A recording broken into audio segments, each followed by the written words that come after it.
Stephen King once wrote that nightmares exist outside of logic, and there's little fun to be had in explanations. They're antithetical to the poetry of fear. In a horror story, the victim keeps asking why, but there can be no explanation, and there shouldn't be one.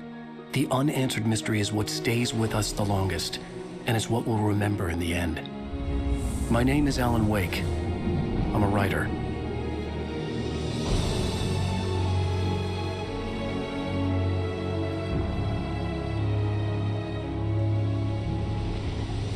I've always had a vivid imagination, but this dream unsettled me.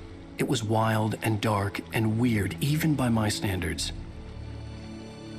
So yes, it began with a dream.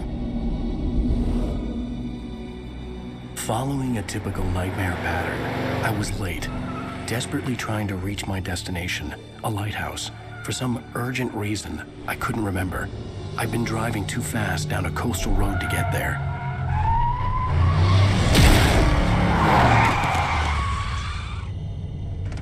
I'd seen the hitchhiker too late.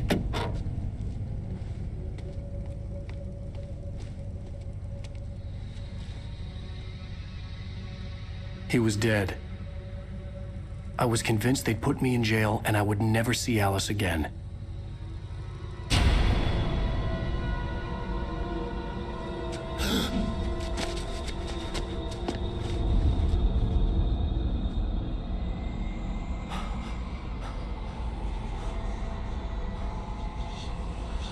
Suddenly, his body was gone. I was in shock from the crash. I could hardly stay on my feet.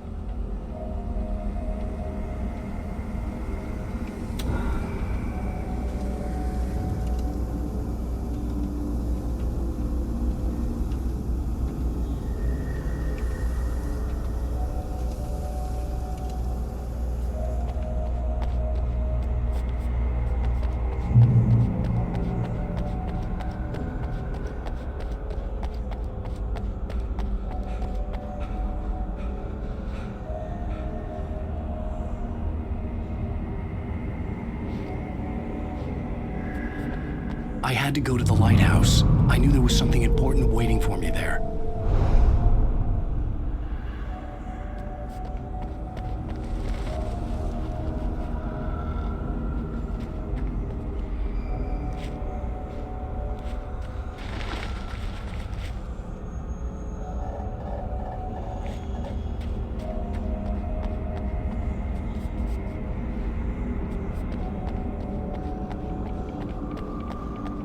The bridge had collapsed. I'd have to find another way to the lighthouse.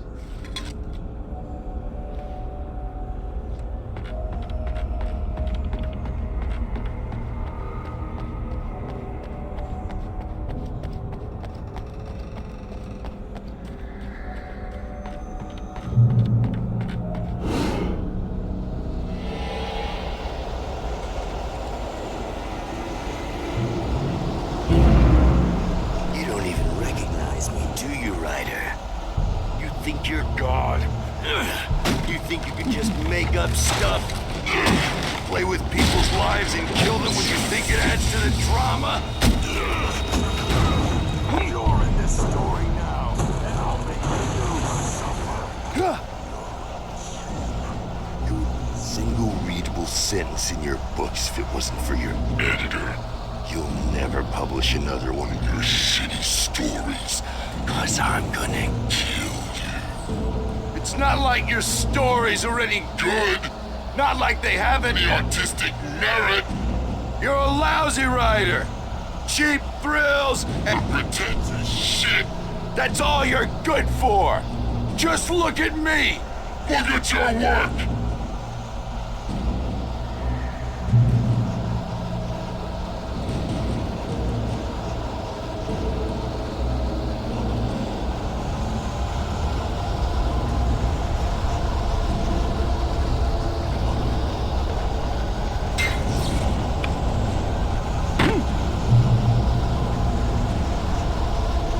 Missed your deadline! Damn.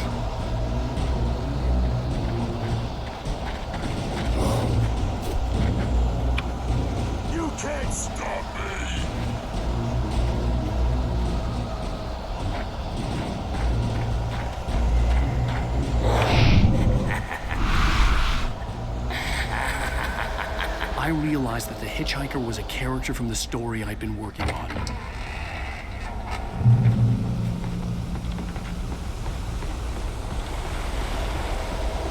How does it feel to die by the hands of your own creation?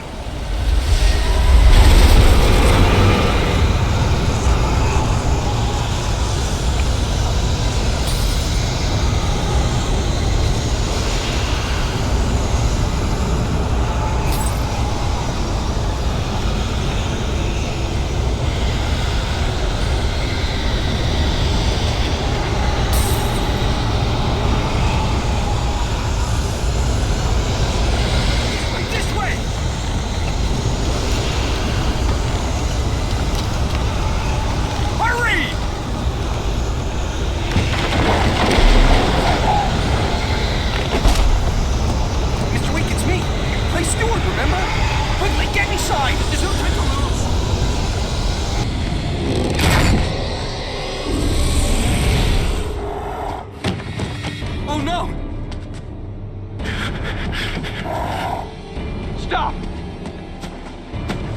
No! Damn it, die! No! No! No!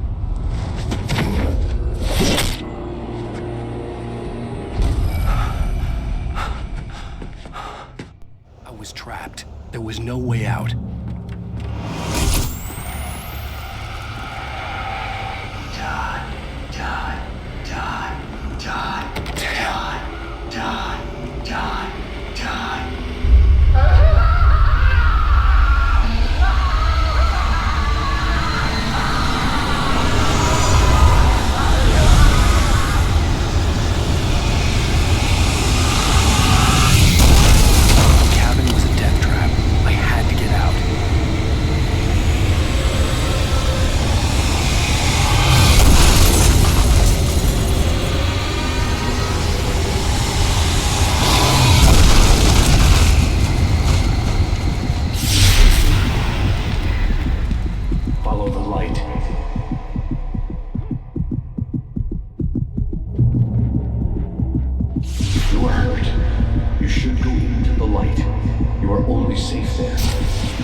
Something important to tell you. It goes like this. For he did not know that beyond the lake he called home lies a deeper, darker ocean green, where waves are both wilder and more serene. To its ports I've been. To its ports I've been. Do you understand? No. Follow my light.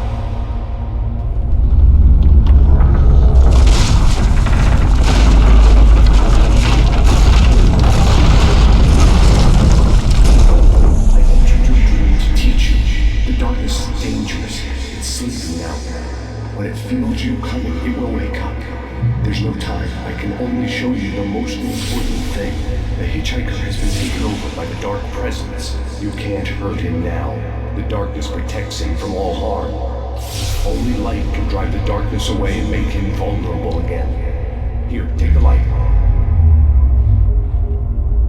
Turn your flashlight toward him and burn the darkness away.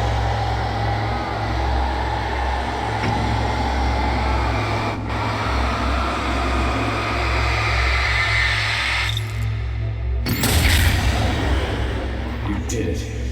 Now the darkness no longer protects him, but it's still inside, controlling him.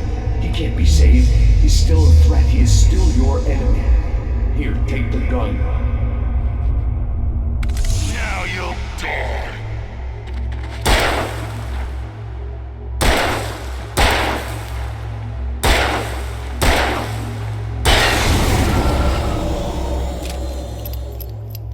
Good. You've done well. Remember what I've taught you. That is all. I will give you back your dream now. In the nightmare, a terrible darkness was taking over the world. The lighthouse was the last safe place on Earth.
us up forever!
Baby, just another nightmare.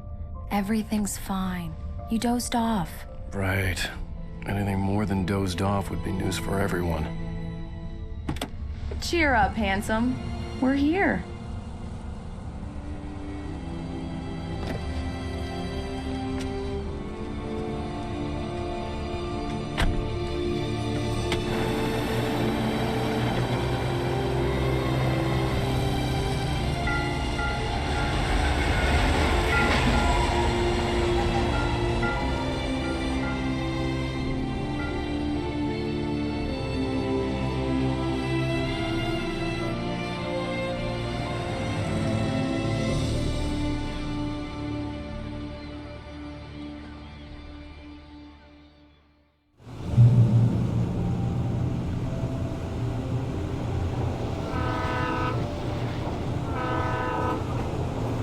Let's act like we're on vacation.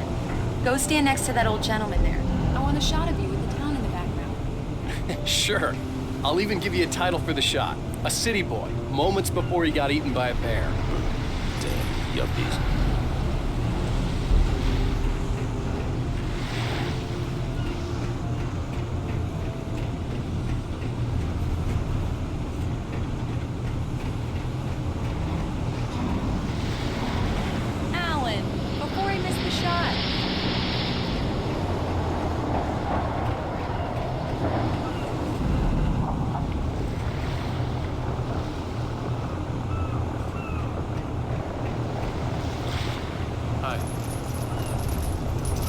Hello there. You picked a good time to visit our town. Deerfest is just 2 weeks away. Deerfest, huh? Did you hear that, honey? You have a lovely wife. And if you don't mind me saying, I'm Pat Maine, by the way. Nice to meet you. Yeah, I'm Alan Wake. I won't pretend I don't recognize a famous writer such as yourself, Mr. Wake. A pleasure. I'm an avid reader myself. I hope this isn't too presumptuous of me, but I'm the night host at the local radio station. Any chance I can get in here? Look, Mr. Maine, I'm on vacation. In fact, I'd appreciate it if we could keep my being here just between the two of us. I'm sure you understand. Fair enough. You can trust me to be discreet. Not a hard man to track down if you change your mind, though. I hope you two have a lovely holiday.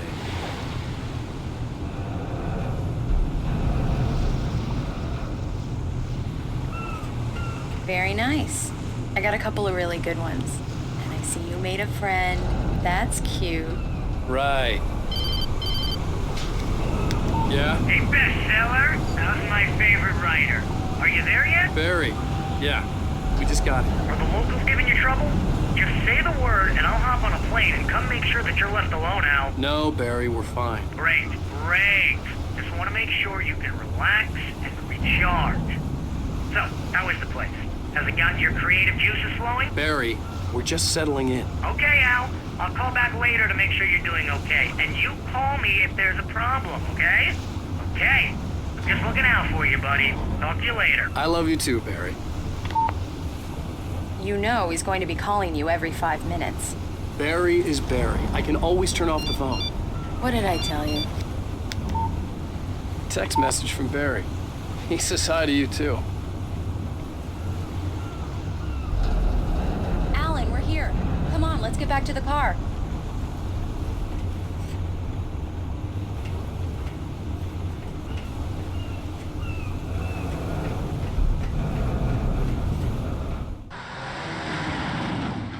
We need to stop at the local diner to get the cabin key from the landlord, a Mr. Carl Stuckey.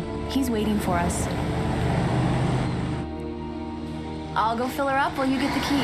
I'll pick you up here in, say, 15 minutes? Sure. Alan, thank you for coming here with me. I love you too. Go on. I'll promise to behave.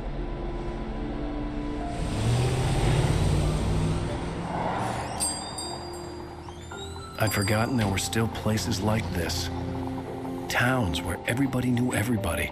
Welcome to the Oh Dear Diner. Hi, I was wondering if you could help me. I'm looking for... Mr. Wake. Alan Wake. Oh, God! I am your biggest fan. I know people say that all the time, but I really am. I'm glad to hear that. Rose. Rose, I'm looking for Mr. Stuckey. Carl Stuckey? Carl? Oh, of course, Mr. Wake. He must have gone to visit the restroom. He'll be back in a moment. I can't believe it. I've got all your books. I got the cutout from the bookstore when they took it out of the window. And you keep it here. Well, okay.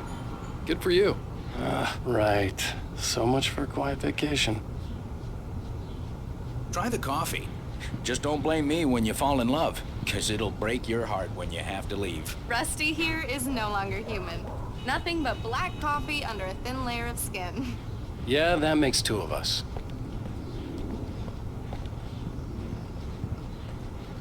Are you staying long, Mr. Wake? I can't believe it.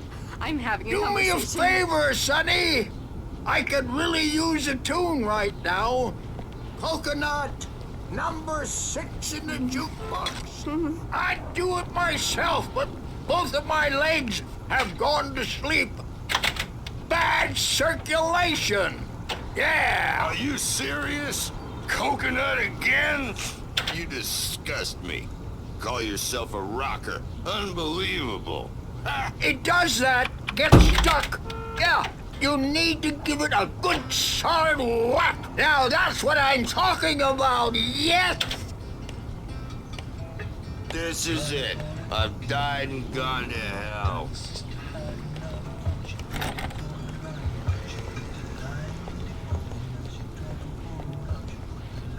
Don't go in there, young man. You can hurt yourself in the dark. I think I can handle it, ma'am. I didn't want to wait.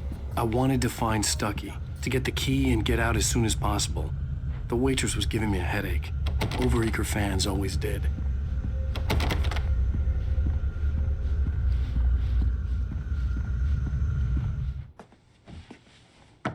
Hello?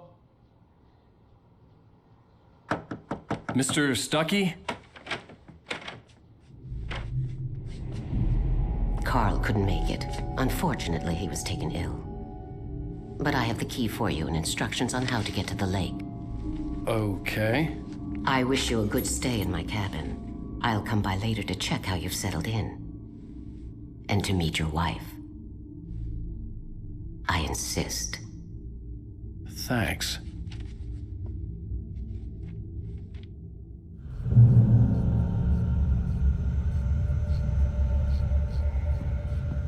Cauldron Lake is a special place. Very inspiring. You got lucky this time, young man. You can hurt yourself in the dark. Even that sounds better than your singing. Are you all right? Splendid, splendid. The Andersons, they're, local musicians. We're waiting for Dr. Hartman to come pick them up. They wandered off from his clinic at the Cauldron Lake Lodge. Bye, Mr. Wake. Mission accomplished. The key and the directions. My hero. I got some flashlights, just in case. Hey, wait! Mrs. Wake! Your keys!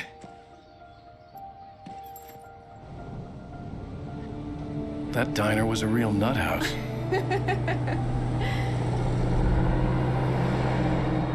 Can you believe this place? This would make a wonderful setting for a book. We're supposed to be on vacation, Alice. I'll figure it out when we get back home. Okay? Okay. We can talk about this later. Bad man here on KBFF. I didn't want to talk about it. I wanted to bury my head in sand. Here's another one of my favorites to go with it. Once upon a time, I was a successful writer, but that was a long time ago. I hadn't been able to write a word in 2 years, not since my last book. And now the weather. It's gonna be a clear night, so you folks in the big city might want to look up every once in a while. See those stars winking down at you? It gets pretty dark out here, but they'll light your...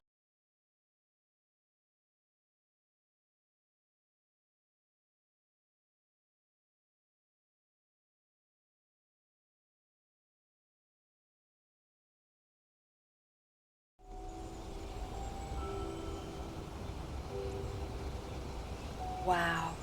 It's gorgeous, Alan. It's something, all right. Don't worry, honey. I'll get you inside safe and sound before it gets dark. And I've got the flashlight. I'm okay. Alice had a phobia. The fear of darkness. I wanted to make sure we were inside with the lights on before sunset.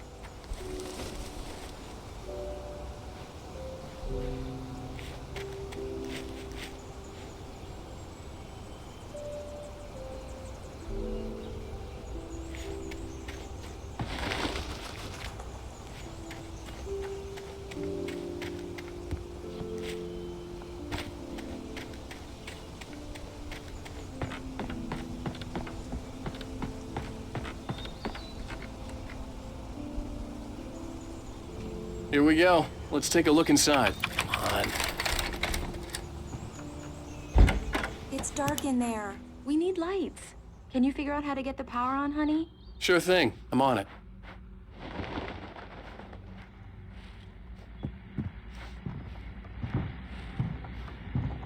A shoebox filled with books by Thomas Zane sat on the shelf. I'd never heard of him before. Hello? Anyone here? The power cable goes to that shed over there.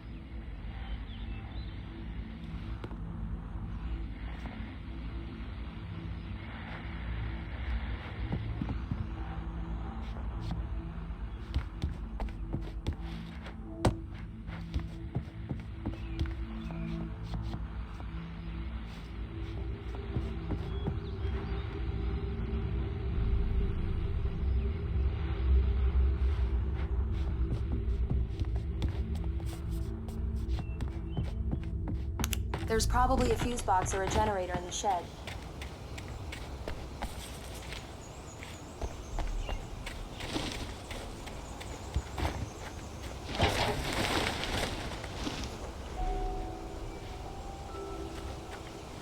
An old generator had been connected to the power cable.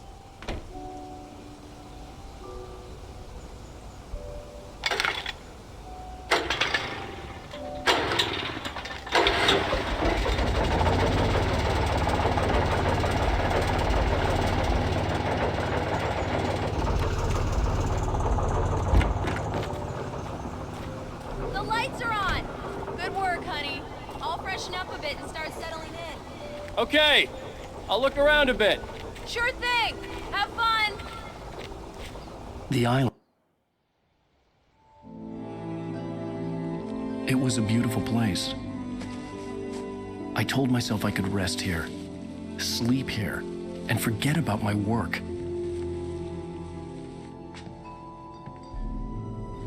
I thought we could be happy here. A site for a love story. Maybe it would be that again.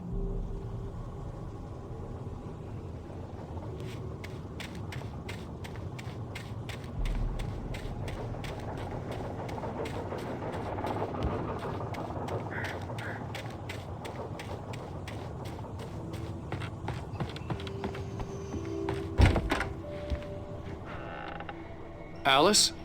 Honey?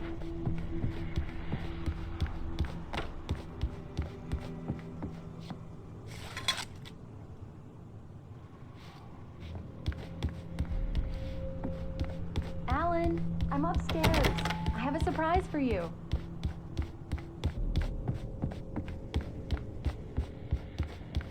Well, hello there. I'm not the surprise. It's in the study. Go take a look. Okay. Surprise! Alice? What is this? I guess I have a small confession to make. I thought maybe you could write here that a change of scenery would get you past... Damn it, Alice, everyone Hey, keeps... hey, just hear me out. There's a local doctor, Dr. Hartman. I read a book of his. He has a private clinic here. He specializes in helping artists. So now you want to get me committed? No, it's not like that. That's not... Alan? Alan? Just don't! I don't want to hear it. God damn it, Alice! God damn it! I knew she wouldn't follow me in the dark. I needed some time alone to think things through.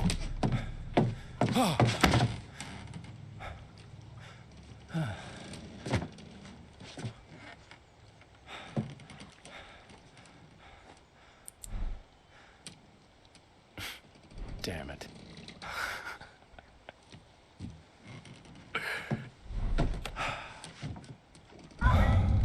Alice? Alice? Alice! The cabin had gone dark. All the lights were out.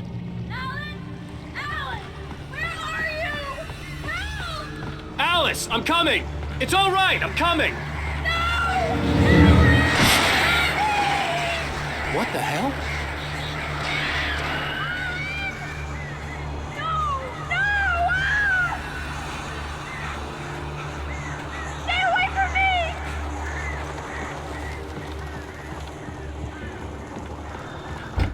Alice?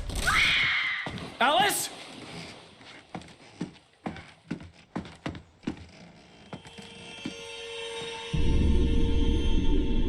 Oh no!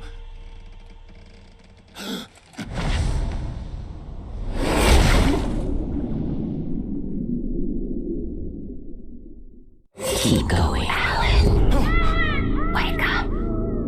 Alice?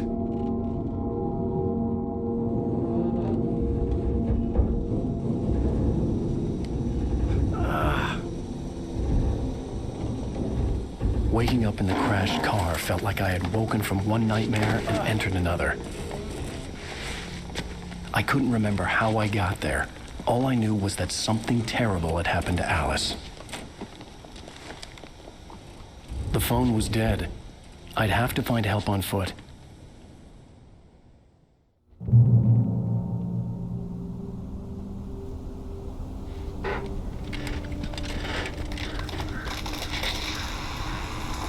Among Alice's things was a book, The Creator's Dilemma, by a Dr. Emil Hartman. Seeing the book brought back my fight with Alice.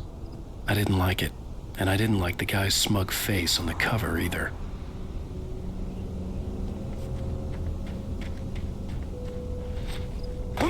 The gas station was my best bet. They'd have a phone I could use. It looked like a long hike through the forest to get there.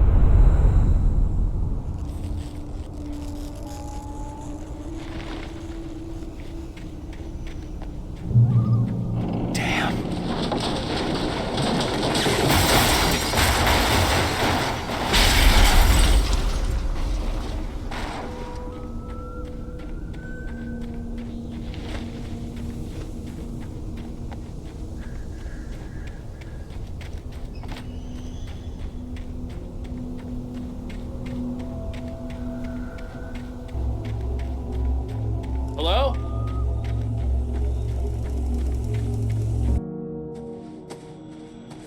Hello? Is someone there?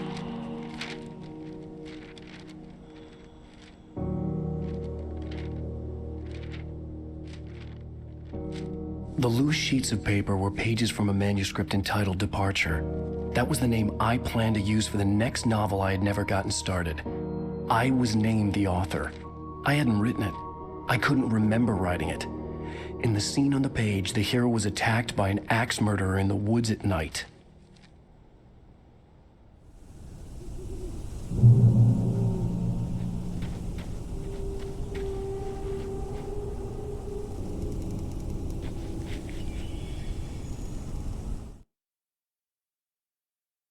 Departure by Alan Wake.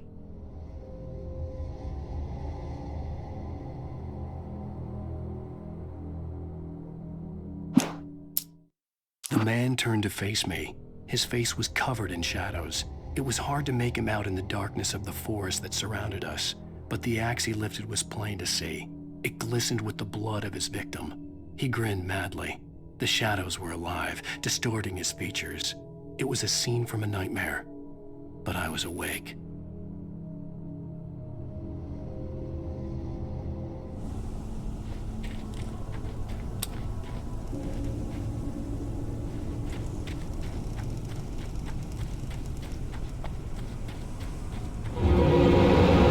Anybody there?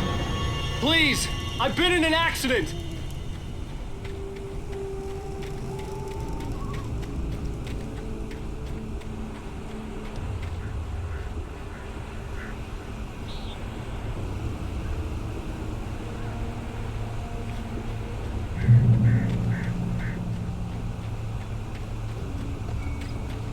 The lights up ahead were a good sign. Maybe I wouldn't have to hike all the way down to the gas station to find a phone.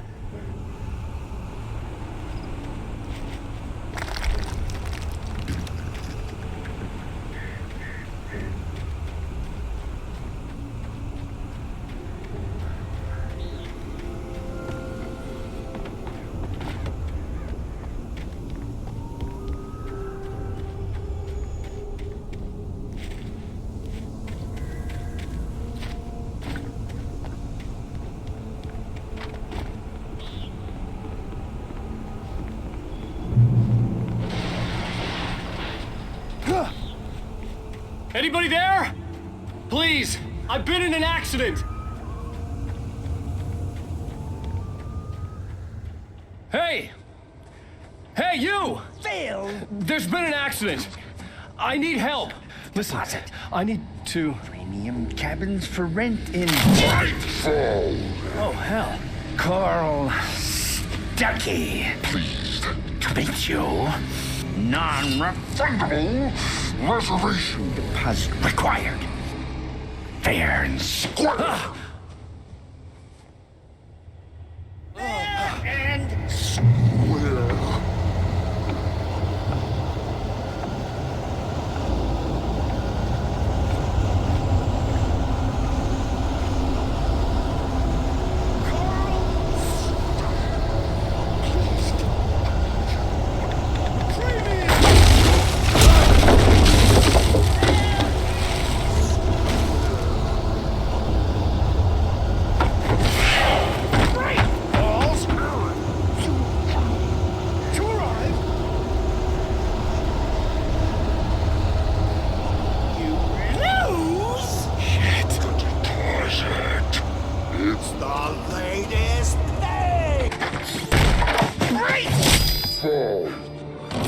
I had to figure a way out of this.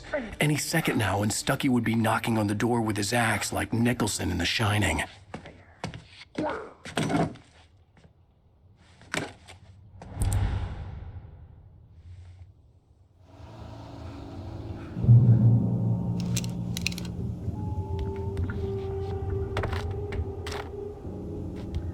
I wasn't about to open the door, as long as I was liable to catch an axe with my forehead.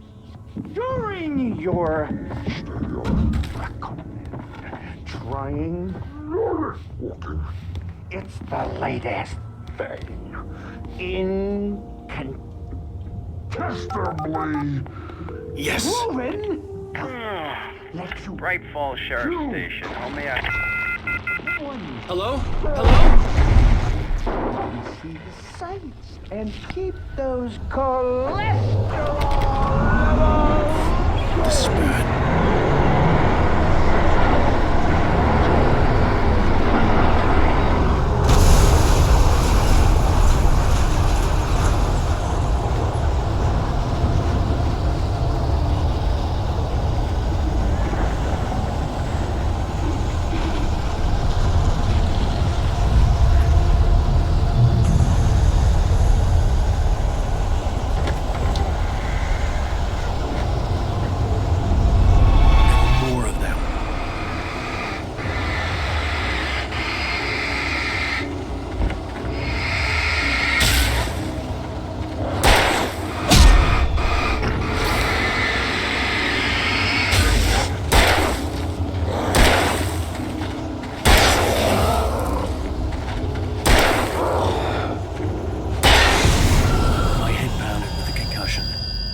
fired a gun outside a shooting range, and now I just killed someone.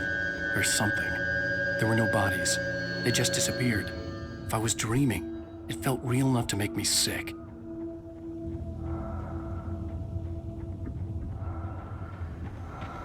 Eerie hand-painted graffiti was revealed by my flashlight. Someone had hidden a chest of supplies near it.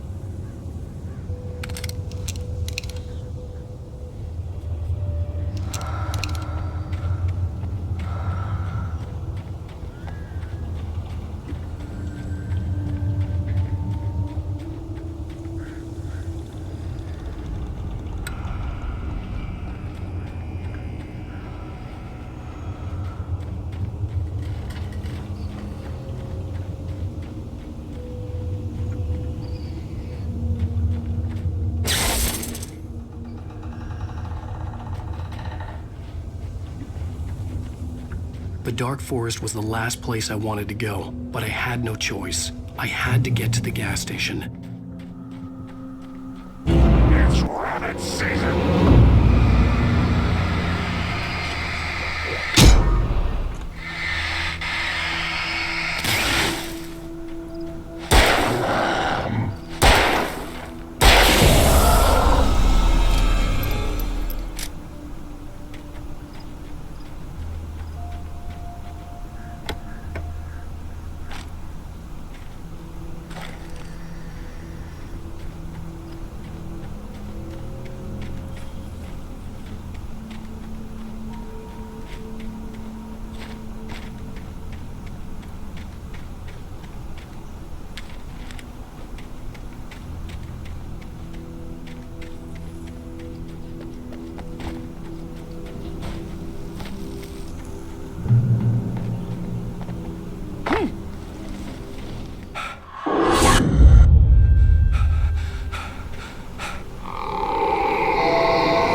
What was that?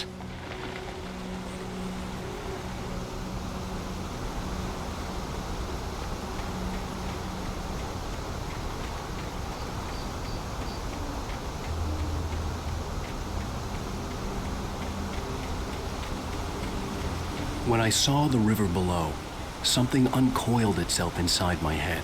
I realized that I'd have to find a way across. I didn't even want to look at the water.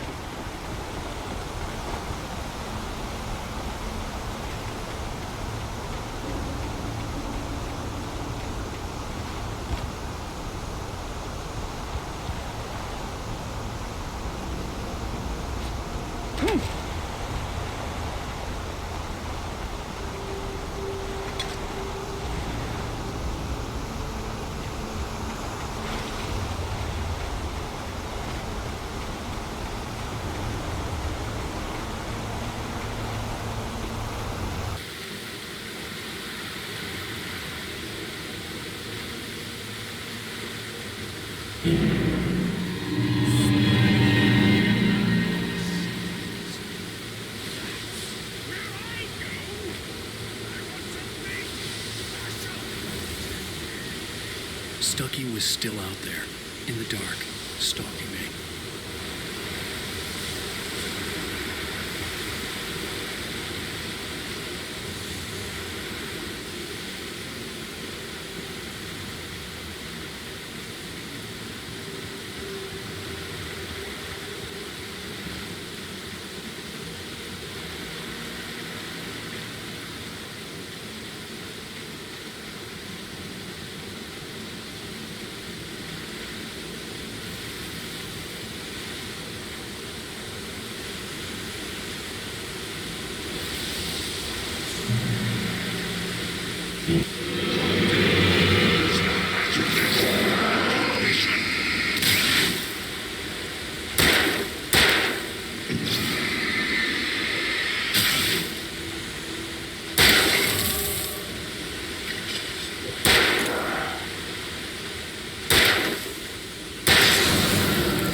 The staircase was broken. I had to make my way up some other way.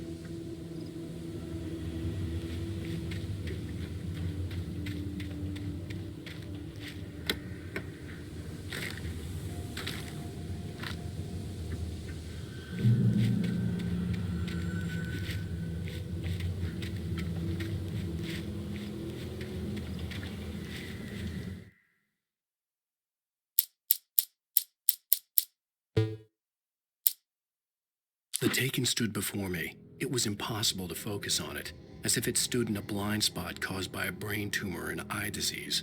It was bleeding shadows like ink underwater, like a cloud of blood from a shark bite. I was terrified. I squeezed the flashlight like my life depended on it, willing it to stop coming any closer. Suddenly something gave, and the light seemed to shine brighter.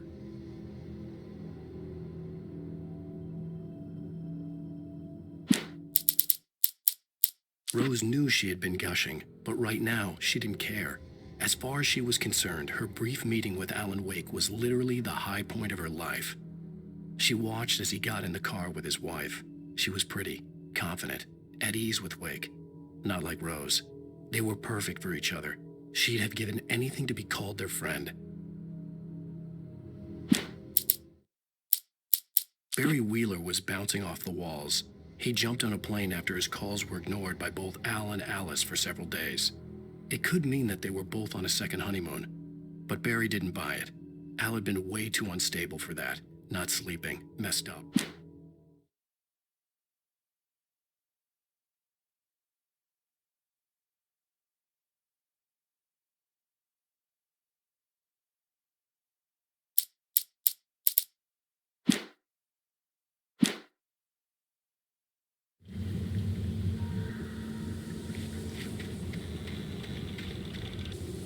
There was no power.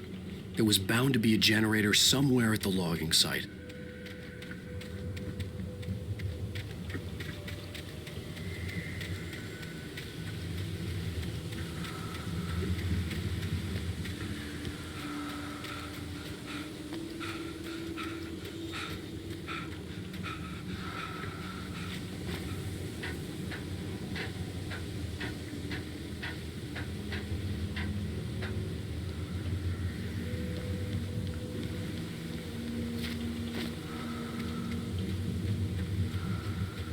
With all this forestry equipment around, there had to be something I could use to reach the top. Taken.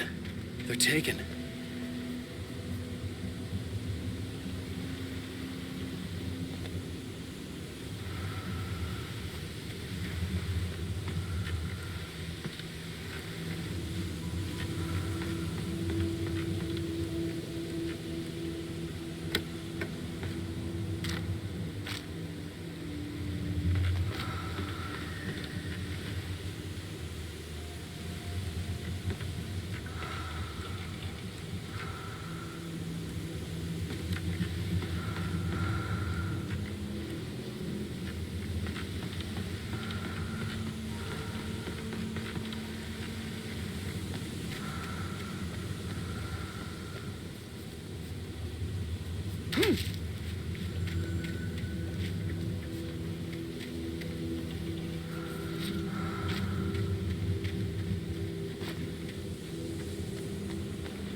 I heard them before I saw them, swooping down from the sky and screeching as they came.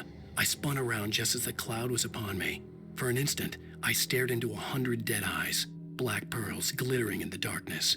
I raised the flashlight and the swarm exploded like fireworks. Feathers burned, turned into ash. I couldn't hear my scream above theirs.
Well, I was just outside for a breath of fresh air, and what a night.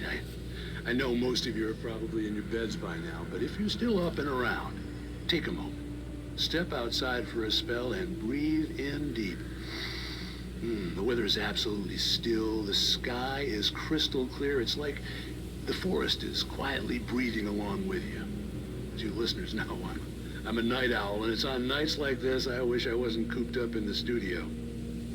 Makes an old man like me wish I could just roam wild. But here I am, and it would keep you company all night long if I weren't. Yeah, it looks like I'm not the only one staying up late. Caller, you're on the air. Hey, Pat, it's Maurice Horton. Hello, Maurice. What are you up to? Well, I was just taking Toby on his walkies. Oh, isn't it beautiful out there? Sure, but Pat, the reason I called is that Toby heard something rustling in the undergrowth and took off after it, and I couldn't find it. Probably a rabbit. Sure. Toby loves rabbits. Well, sure. Anyway, I figured that, if anyone runs into Toby, they could grab him. My number's on his collar. And Toby's a friendly dog? Toby loves people. Usually he comes back, but we were pretty far from home, and it sounds like he went pretty wild there.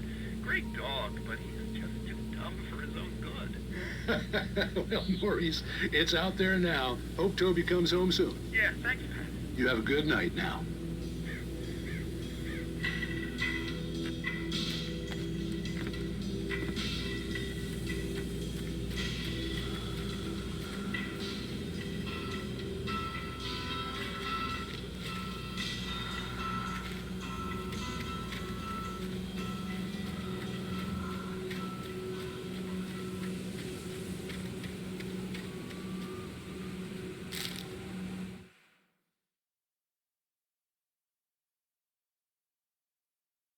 At first, I kept finding the pages as if by accident. The book I couldn't remember was either a terrible and true prophecy or an act of creation that had rewritten the world. I began to hunt the pages feverishly, for they held the answer to the mystery. With it, I could save myself. With it, I could save Alice.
The gas station was closer now, its light welcoming in the darkness. Who makes the best dogs in the state? Barry Mercer is the best with no coat. Monster dog is second best. The famous dog is...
fruit salad, no. A man like me needs a hefty meal. That's what it is.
Science. It bestows immortality on those who advance it to elevate all of mankind. Newton, Einstein, Sagan, princes among men. But the price for such a legacy is steep indeed. In Night Springs. Tonight's episode, a quantum suicide. If our lives are already written, it would take a courageous man to change the script. Having called a press conference, Dr. Barclay Colvin is about to demonstrate that very courage. Ladies and gentlemen of the press, I am Dr. Barclay Colvin, and I'm glad so many of you could join me here at the Moorcock Institute. Tonight, I'm going to give a practical demonstration of the many worlds interpretation. As you can see, this is a loaded 9mm pistol. It shall be part of a thought experiment.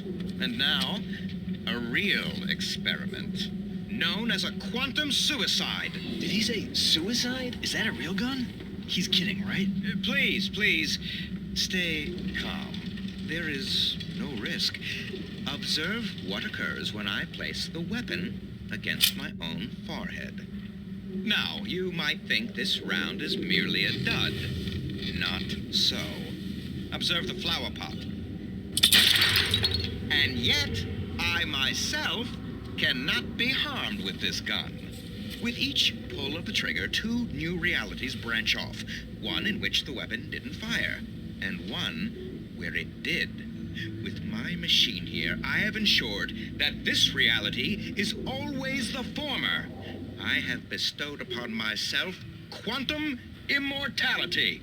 Under no circumstances can this gun kill me. So wait. What you're saying is that every time you pull the trigger, in another reality, you die? Yes, of course, but that's completely trivial. There's an infinite number of things that could happen at any moment, and they always do happen somewhere.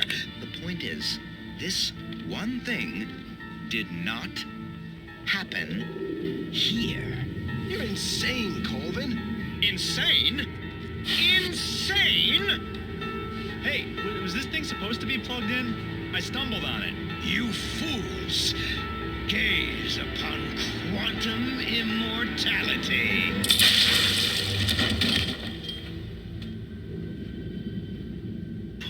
Poor Dr. Colvin, felled by his own hubris or the ignorance of the masses. Perhaps he should have left the crate unopened, the decaying atom unobserved. Curiosity often kills the cat. In Night Springs.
Agent takes having tools isn't easy.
Stucky's body vanished, leaving behind only a lifetime of nightmares to come, assuming I'd reached the lights at the gas station alive.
I stepped into the gas station's garage. It was dark and quiet.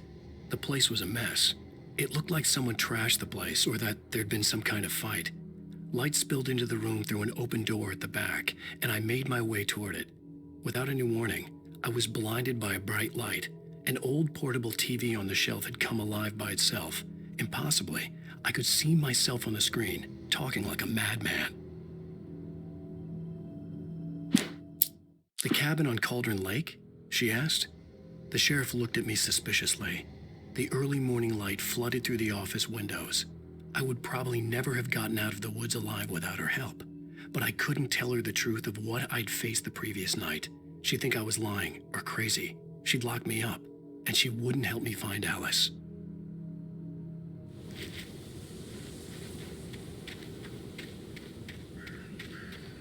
I recognized the parade float I had seen in Bright Falls when I first arrived with Alice.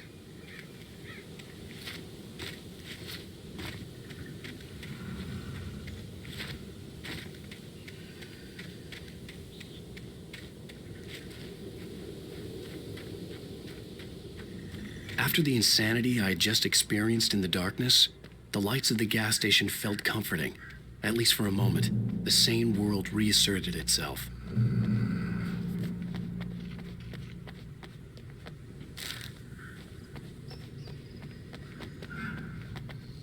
The garage was a mess. It looked like someone had trashed the place, or that there'd been some kind of fight. All right. I'll keep writing. Outside, there's only darkness. Outside the cabin, outside the story, there's only darkness. I can feel her presence in the dark. Just now, I could smell her perfume in the room. I'll reach her. I'll fix it up. I'll bring her back. The story will come true. If I stop, she's lost. I don't believe this. It'd been me on the TV, talking crazy. Was I losing my mind?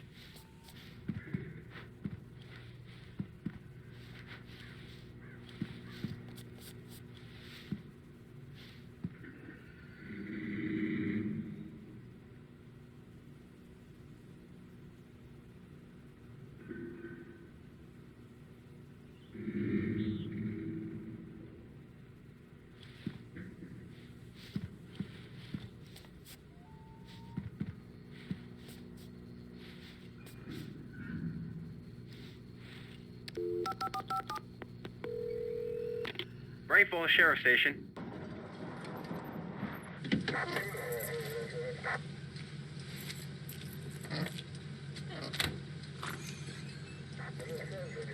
Oh, thank God, Sheriff. Sheriff Sarah Breaker, you are... I'm Alan Wake, but listen, I was in a car crash. My wife, Alice, she's missing. Calm down, Mr. Wake. We were staying in a cabin on the island, on Cauldron Lake. There's no island on Cauldron Lake, not since the big eruption in the 70s. Please, I can take you there, okay? You look like you've taken a pretty bad knock to the head. Are you okay? Listen. We'll figure this out. Please get in the car. We'll swing by the lake and then we'll go to the station, okay? Mr. Wake, have you seen Stucky, the guy who owns this place? I realized I couldn't tell her what had happened in the forest. She wouldn't have believed me. And then she wouldn't have helped me with Alice.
Wake. I came to Bright Falls with my wife, Alice. Thank you for coming here with me. I thought maybe you could write here. I don't want to hear it! God damn it, Alice! Now, she's missing. Alice? Alice? I woke up behind the wheel of a crashed car. I'm missing a week. I was attacked by shadowy men straight from a nightmare. The sheriff took me to the lake Alice and I had stayed at. But the cabin had disappeared.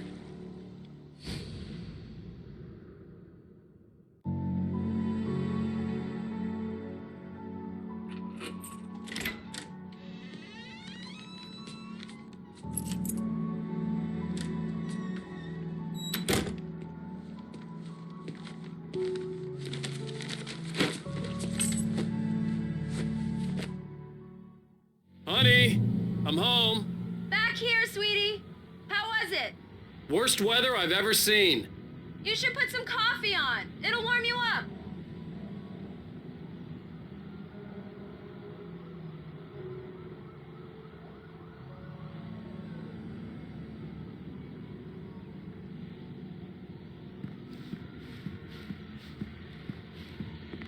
Hey, handsome. This is gonna be a long night, but these shots are turning out great. I guess you're gonna need that coffee then. I'll go put it on.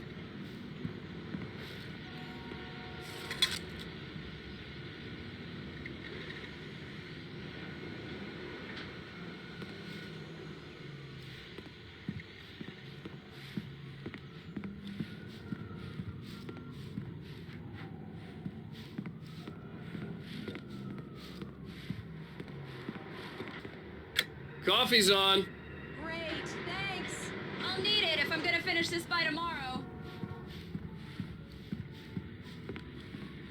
Oh, hey, I just finished those cover mock-ups. They're on your desk. Tell me what you think. No kidding. I didn't think you'd get them done this quickly. On occasion, I can perform all sorts of miracles, my dear. Oh, really? Well, you seemed to think so last night.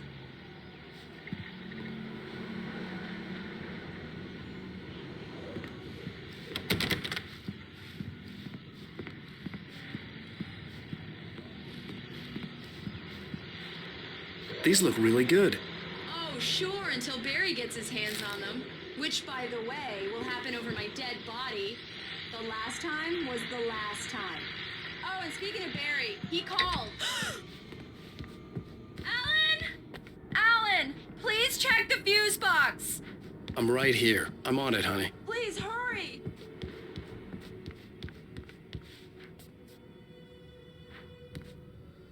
Honey, it's a power outage. I've got the flashlight.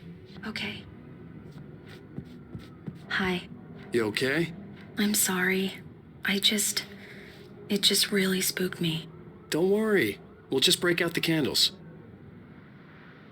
I know it's stupid, but it's just... Especially when I'm not prepared for it, you know? It gets to me. I love you. Tell me a story, writer. Okay. I used to have these nightmares when I was a kid. The dark really spooked me, too. When it got really bad, my mom gave me this old light switch. She called it the clicker. The clicker, huh? Yeah. If I ever got scared of the dark, I could just flip the switch and a magic light would scare the monsters away. Oh, sure. Here it is. Alan. Maybe it'll help you, too. Yeah, nice story, writer boy. You made that up right now, didn't you? No. Seriously. I love you, even if you are a liar. Thanks for this.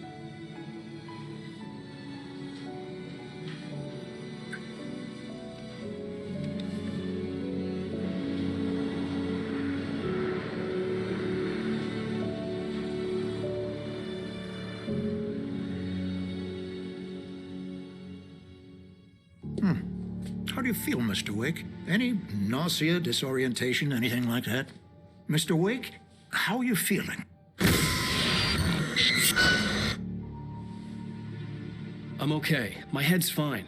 I had to lie about my headache and memory loss. He'd send me to a hospital for tests. I couldn't leave without Alice. Very well. I don't think you have a concussion, but you've obviously been through quite a shock. You should take it easy for a couple of days. Thanks. Well then, Mr. Wake, we're done here. If the pain gets any worse or you experience any other symptoms, you should come see me. I'll let you get on with it then. Sarah, Sheriff Breaker, is waiting for you. She's very good at her job. I'm sure she can locate your wife in no time.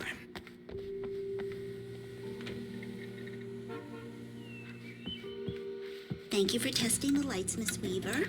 Everything seems to be fine. I don't have the luxury of being complacent, Deputy Grant.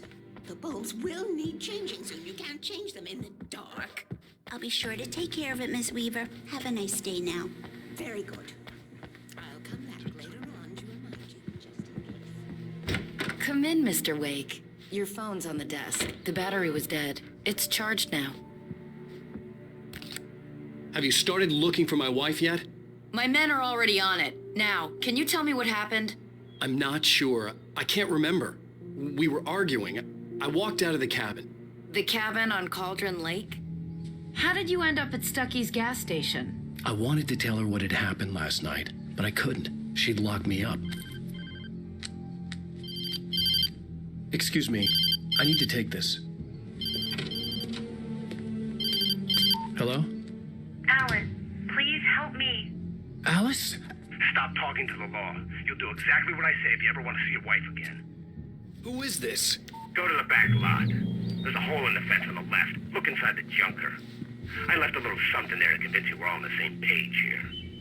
After you ditch the cops, you're gonna meet me in Elderwood National Park. There's a spot called Lover's Peak. Midnight. Don't do nothing stupid, pal. We're watching you. Mr. Wake, can I help you with anything? I need to get some air. The sheriff said I could go out back.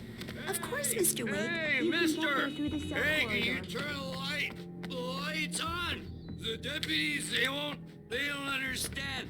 They won't listen. The early morning light hurt my eyes and made my head ache. The man on the phone had said, go through the fence on the left.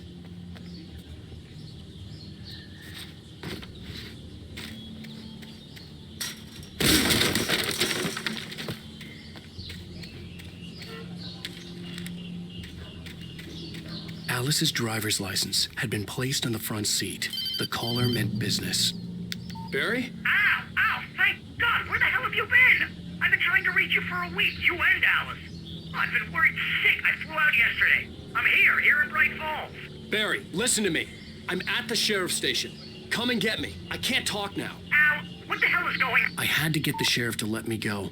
I needed to get to Elderwood National Park to meet Alice's kidnappers.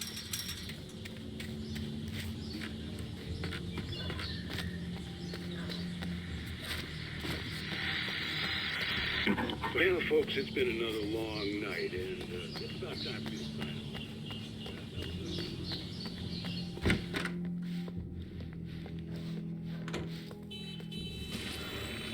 A writer is a light that reveals the world of his story from darkness, shapes it from nothingness. The way a sculptor carves a statue from a block of granite.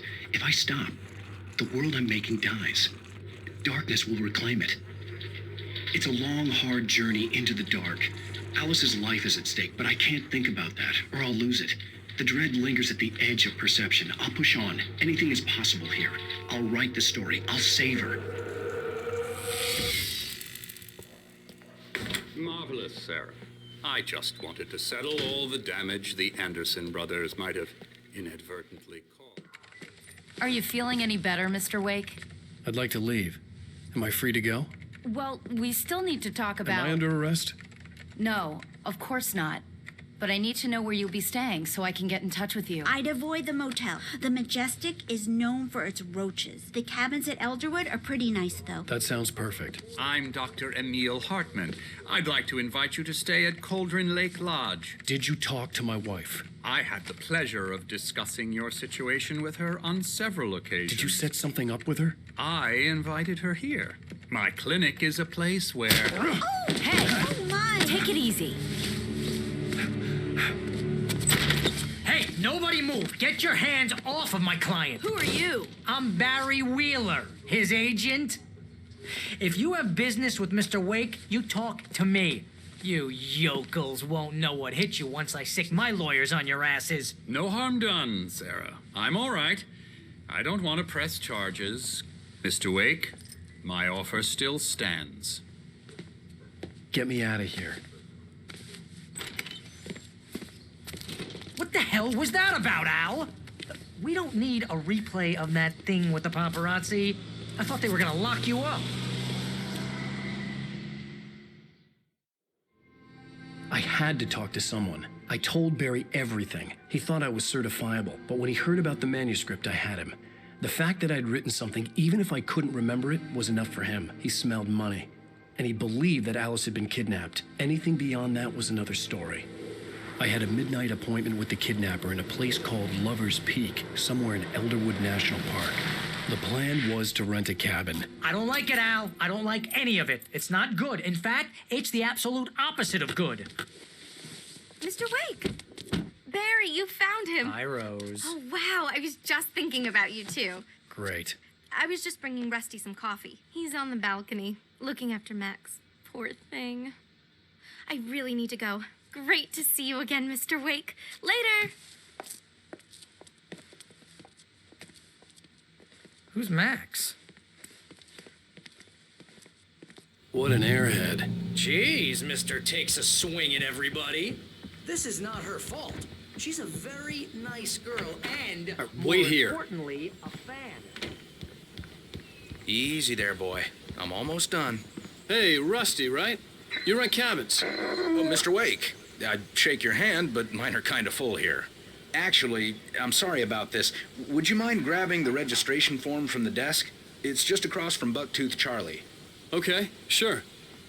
What happened? Crazy poachers. Max here got his foot caught in a trap. They're illegal to use here. Hell, you're not supposed to hunt within the park at all. But that doesn't stop some lowlifes. Seriously, Al. What you were saying in the car? Just listen to yourself. What, you shot a guy and his body just disappeared? When was the last time you slept? What, are you high? Have you been drinking? No! Look, Barry, I'm missing a week, and someone's got Alice. Do and you everything's understand what it sounds like when you say stuff like that? Don't get me wrong, it's a good story, could be a bestseller. But when you start confusing fiction with reality, you're buying yourself a ticket to the funny farm. Seriously, Al, you can't just go and meet a kidnapper. Those situations always end up in disaster. You gotta talk to the cops. She's my wife, and it's my call. Can we talk about this later? No, this whole thing, listen, you hit your head. Wait here. Al, come on. understand how crazy all this sounds. I think this is the form you wanted. And here are the keys. Okay, you're all set, Mr. Wake. Glad to have you staying here. Thanks. Can you tell me how to get to Lover's Peak? Oh, sure. It's at the end of the nature trail. Just follow the paths, you'll get to it eventually. It's an easy walk. Nice spot, too. If you have any trouble finding it, just keep your eyes on the radio mast. It's right below that. You trying to pull a joke on me? Freak me out? It's working. Ha ha! Let's have a laugh on Barry. Well, you had me going there real...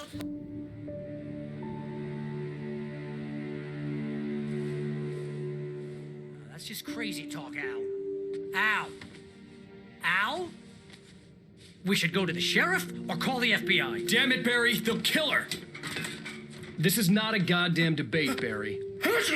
I'm going to Lover's Peak. He said to come alone. Okay then. I understand. You're my best friend, and I'm worried that you're not right in the head. Tell me what to do to help, and I'll do it. You stay here, and if I'm not back by morning, call the cavalry. Achoo! Achoo! Bless you. Oh, this place is trying to kill me. I'll bet there's mold in here, spores, poison ivy, God knows what. This is so not worth a 15% commission.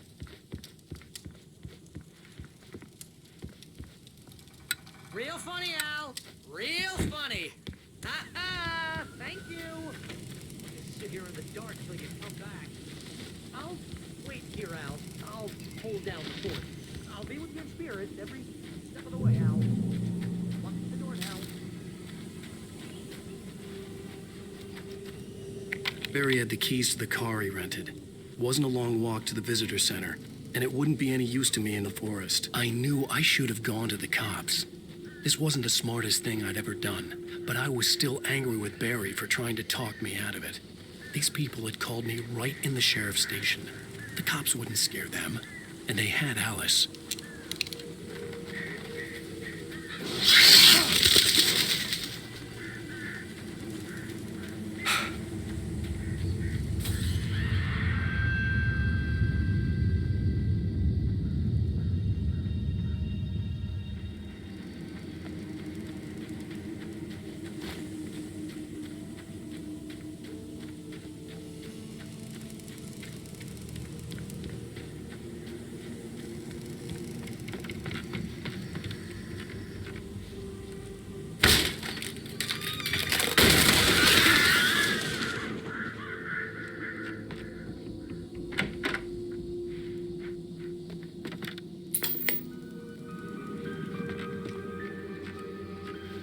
Crime and punishment. The cancer and cure of civilization. But some crimes are impossible to punish, especially in Night Springs. Tonight's episode, The Man in the Mirror.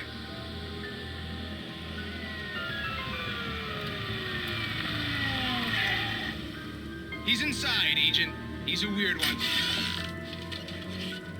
So, you're confessing to killing that guy, huh? Why? Had it coming? Yeah, but why would you do that? I mean, you're a nice guy. Normal. Took a kid to a soccer game. So how come at the game, you pick a guy and, quoting from the arresting officer's report here, assault the victim's head area repeatedly with the weapon of choice being a pair of bare fists? Wow, that sentence really flows, huh? Maybe you're not the literary type. Okay, so you mess him up. But why? Who was that guy? We couldn't ID him. Why would a guy like you do him like that? I didn't like his face? Well, you must have hated it, because you really went to town there. I mean, there's no way to tell what he looked like. No ID on him either. That must be difficult. But then we ran the fingerprints. Got a match. Your prints. Identical. Huh, how about that? Your son said you were wearing a white shirt when you took him to the game. But the white shirt is on the dead guy. It's plenty red now. You won't get away with this. Do you really think that's in any way relevant to me?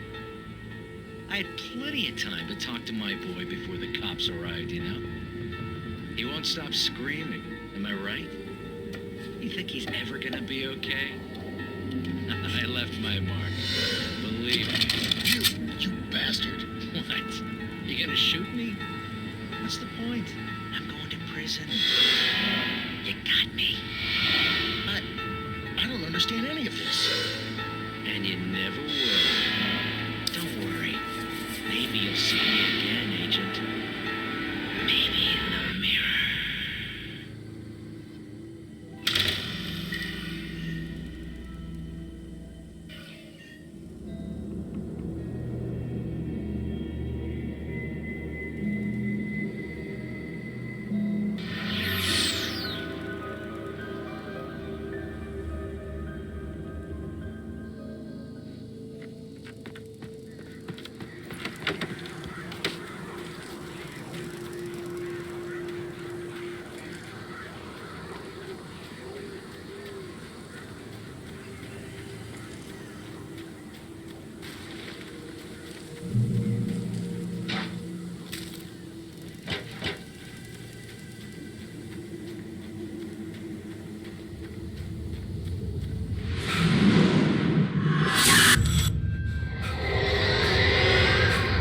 Vision left me weak.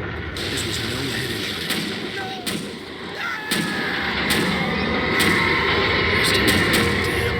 Rusty, hang on! I'm coming! Please, help me! Anybody? Help me! Help me! Can you hear me? Anyone? Please, help! Hello? Back here. I'm back here. Hey. Mr. Wake? Oh, hell. It happened just the way it was on that page. I found. Came true. It knew. So dark. It'll come back for me. You must. The lights. In the office. I have the key. Okay, Rusty. Hang on. I'll be right back. Whatever did this couldn't be far. Rusty had found a page from the manuscript. It would help me understand what had happened. Shh. Good boy.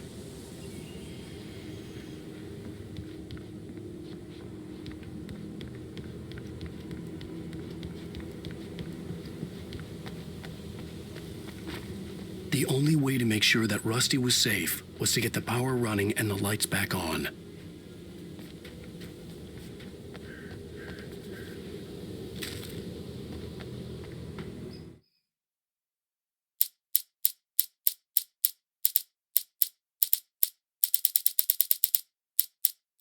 The visitor center was sturdy, but the impact turned the front of the building into splinters. Rusty was thrown across the lobby like a rag doll and hit the far wall hard. It didn't hurt until he tried to move and saw his leg bend the wrong way, felt the broken ribs stabbing him on the inside. Rusty howled in pain and fear, suddenly afraid to die alone.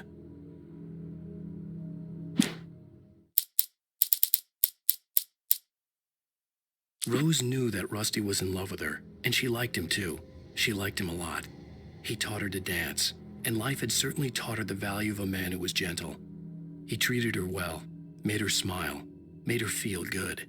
But Rusty wasn't the prince of her dreams, and that tended to underline the unbearable truth. She was no closer to that Hollywood magic than he was. Nobody in Bright Falls seemed to know where Al was, but Rose, the waitress at the diner, had seen him. From what Barry could tell, Al pretty much fell off the face of the earth when he left the diner. Rose was just the kind of fan that Al hated, but she really tried to help. She was smart too, knew a lot about what was going on in the town, knew a lot about Al, even knew who Barry was. Barry liked her. That was no big surprise. When it came to women, Barry and Al rarely saw eye to eye. Sarah didn't care about the legal threats Wake's agent had made. She let Wake go without argument, because there was something about him she couldn't quite put her finger on, something that reminded her of her father. She didn't think Wake would hurt his wife.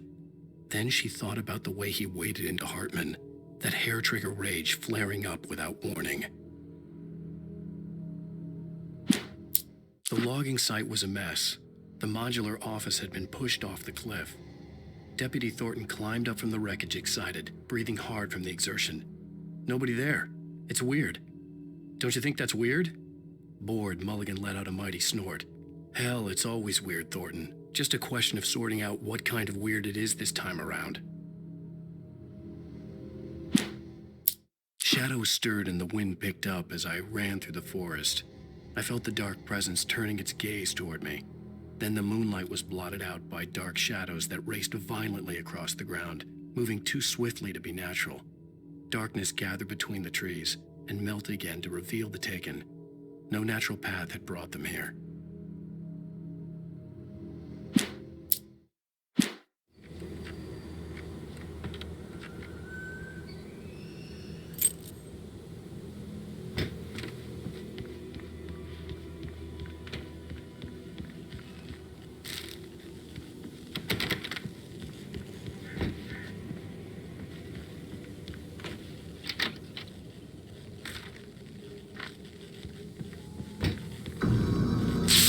Too late. Someone had destroyed the circuit breaker. There was no way to get the lights back on. Rusty! Rusty! The ground was covered with glowing patches, filled by liquid darkness.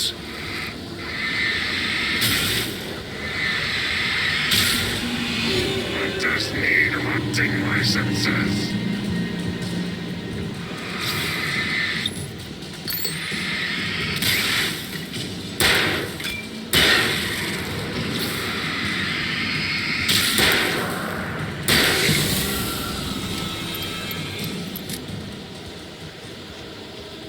Something had torn a mammoth-sized hole in the wall. Please don't feed the animals. Fishing is only permitted for those fishers. License, obey! Follow our ranger's instructions at all times. Rusty, no! Never. Two bears and wolves never approach any. Yards. Pets must be leashed.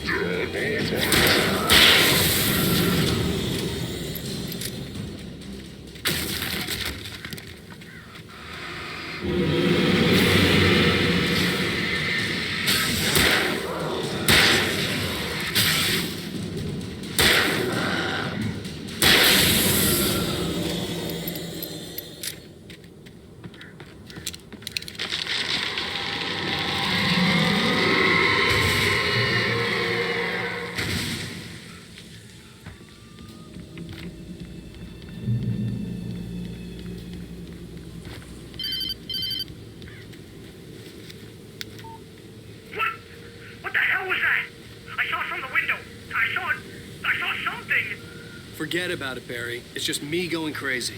Oh, jeez. Oh, jeez. You're not crazy. I wish you were crazy, but you're not crazy. Ow, be careful. Stay in the cabin. Don't open the door for anyone. I mean it.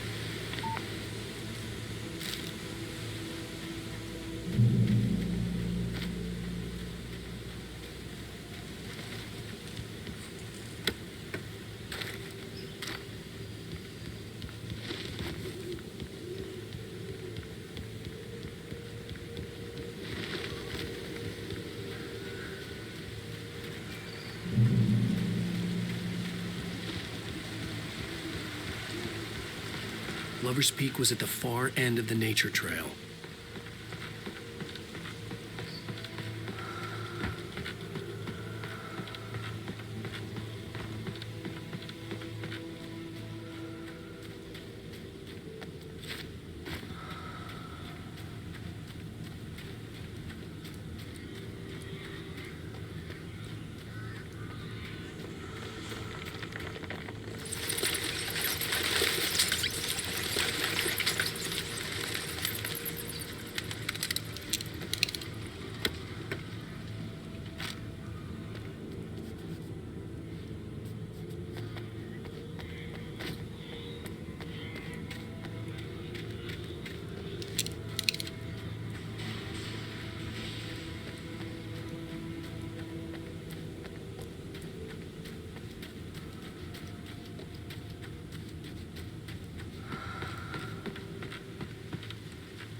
turned the corner, afraid of what the flashlight's beam might reveal.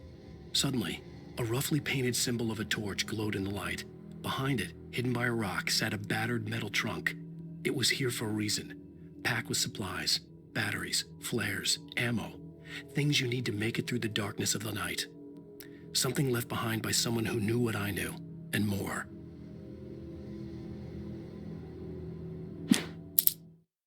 Agent Nightingale didn't want to be in Bright Falls. These little communities revolted him, and he didn't like the trees or the coffee. He now knew that impossible horrors lurked behind the storefronts and smiles. He desperately wanted to turn the car around and just drive until he passed out or ran out of road and booze. But he had a job to do. He had a rider to catch, at any cost.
We gotta get moving. More of them coming.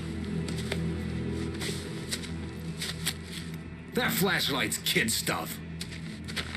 The flares will keep the bastards away.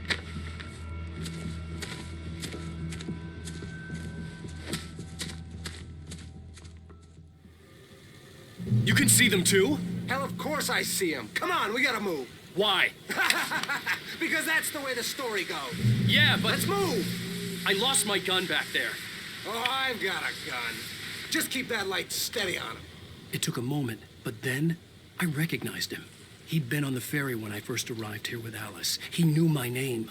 We were headed in the direction of Lover's Peak. There was no way this was a coincidence. He was the kidnapper. Come on, Wake. You better keep up. You set him up, and I'll knock him down, Wake.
From the emergency box to hold them off while I get these boards off. Give me the gun. Yeah, no can do, Wake. Are you kidding? Give me the gun! No time for back talk. Hold them off, damn it.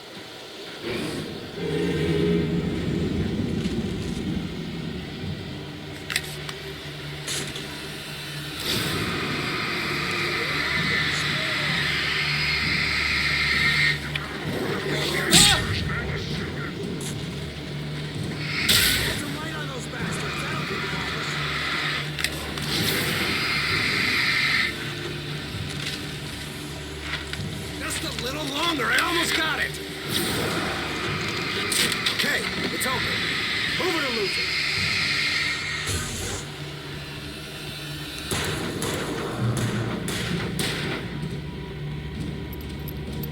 Wake, where'd that one go? Oh, you feeling better now, Wake? All cozy and safe.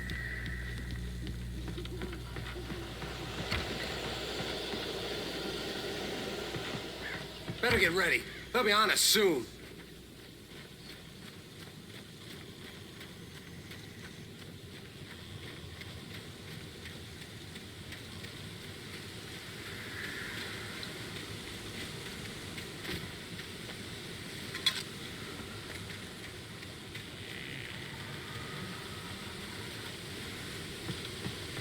This is it, Wake. A last stand. There's more players here. Get ready. We fight them as long as they keep coming. Give me the goddamn gun! They're coming! That's not how this goes. Get with the program, Wake. Program, Wake.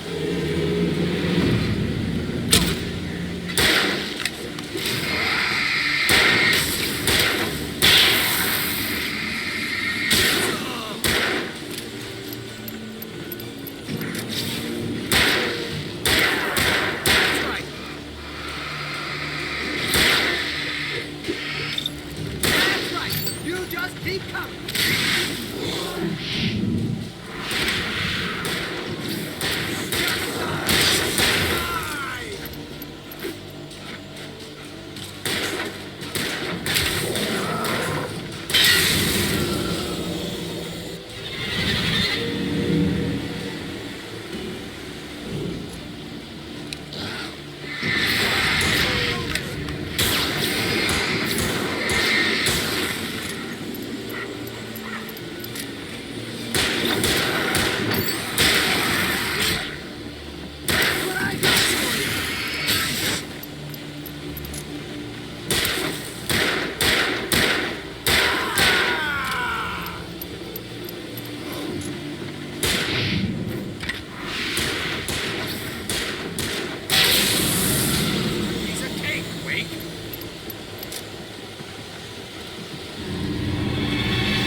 Let's cut the act now. Where's my wife? I knew you were going to say that. I read it all before. You're a hell of a writer. Congratulations. You're going to bring about something glorious and terrible once we get you some proper editorial control. What the hell are you talking about? Where's Alice? I want the entire manuscript, or she's gonna suffer bad. You touch her now.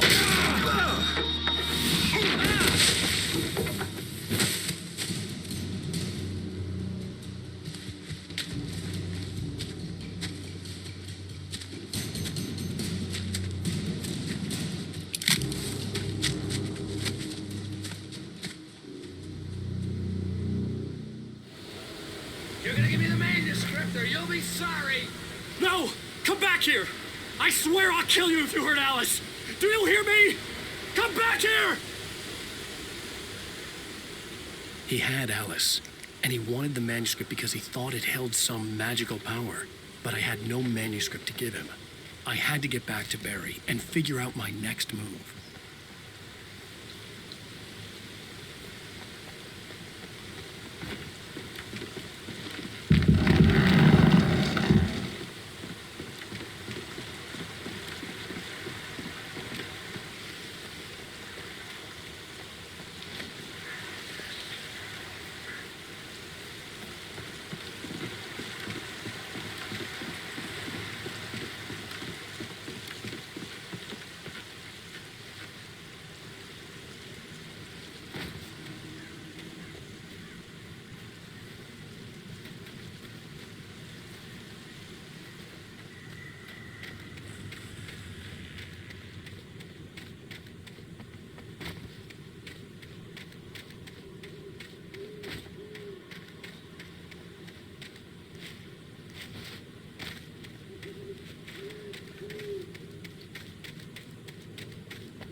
I was stuck.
I had heard the plane fall.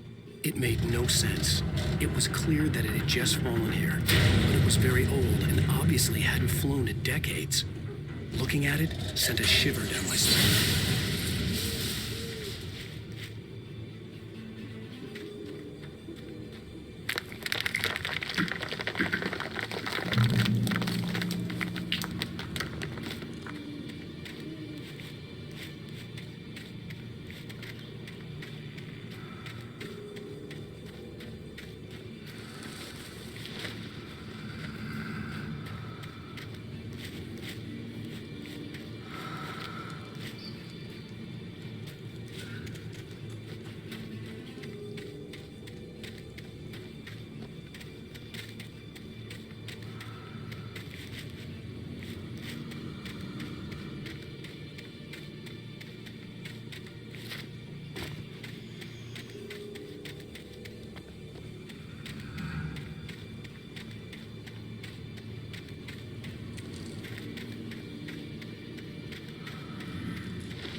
Alice had tried to explain to me how it felt to be afraid of the dark. To her, darkness wasn't simply the absence of light, but something more tangible than that. It was something you could touch and feel. Worse than that, it was something with a mind of its own, something malicious and malign. For her, things changed when they were wrapped in darkness. They turned into something else, something foreign, and nothing was safe or innocent anymore. I'd never really understood what she meant, until now. The night had been one desperate situation after another. I was exhausted, and my body felt as though it had been chewed up and spat out. The flashlight was heavy in my hand, and each pull of the trigger sent a painful shock up my arm. But I was finally out of the woods, and things were looking up. That's when I heard the chainsaw. When Barry saw the darkness attack the visitor center, it made him a believer. The men Al said he'd shot, they hadn't been just locals on crank. Somehow the world had changed, like the channel had been switched without warning. You think you're watching a sitcom, and you're really watching a horror show. When the birds started attacking the cabin, Barry wasn't surprised, just terrified.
Crafting is a hazardous occupation.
Barry? Ow! The porch is covered with birds. They've got all Hitchcock on me. Stay out of sight. I'm on my way. Don't open the door. What, am I crazy? Stay hidden. I'll be there soon. Just make sure you keep the lights on.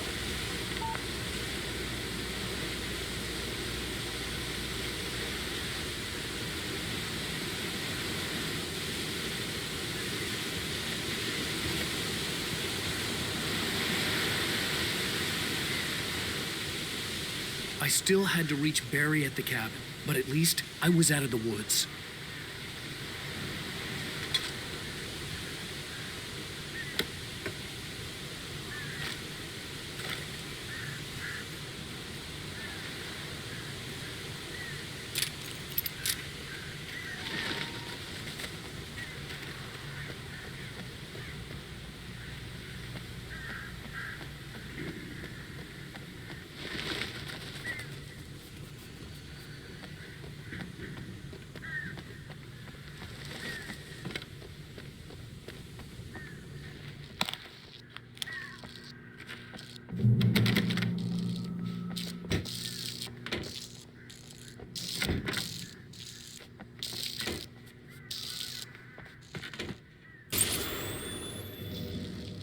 A story is not a machine that does what you tell it.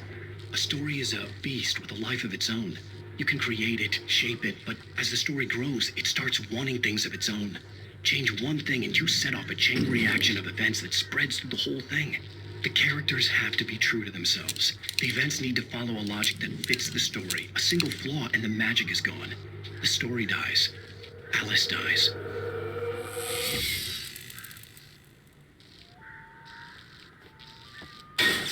You can harm our nature and yourself.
The flare gun was probably the best weapon I could imagine against the dark things I was facing.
It was the kidnapper. You son of a bitch! Where's my wife? Enough horseplay, Wake. You deliver the manuscript, and you can have your woman back. Simple as that. I don't... Listen. I'm gonna need time to finish it. I still need to write the ending. I need a week. It's not done? I need a week. 2 days. The old Bright Falls coal mine is nearby. You can find it easy, city boy. The main building, there at noon. You bring the manuscript, you'll get your wife. If not, well, get me? Yes, I get you.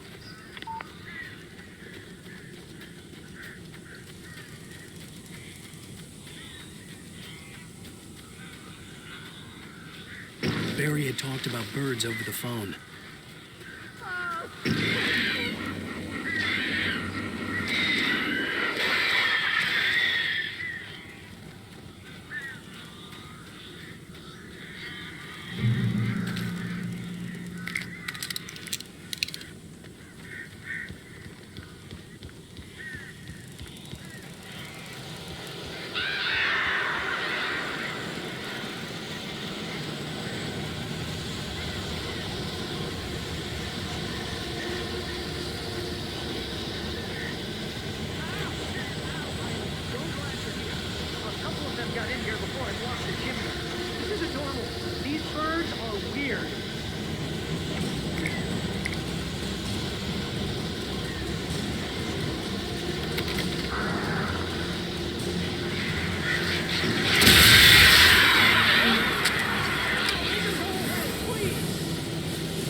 I'm sorry for thinking you were having a psychotic episode, man. I sent Barry to the town to ask around about a man fitting the kidnapper's description. He'd go through the archives of the local paper. Perhaps he could learn something. Anything about the island and the cabin that had disappeared. The man wanted a manuscript. I had to try to write him one to get Alice back.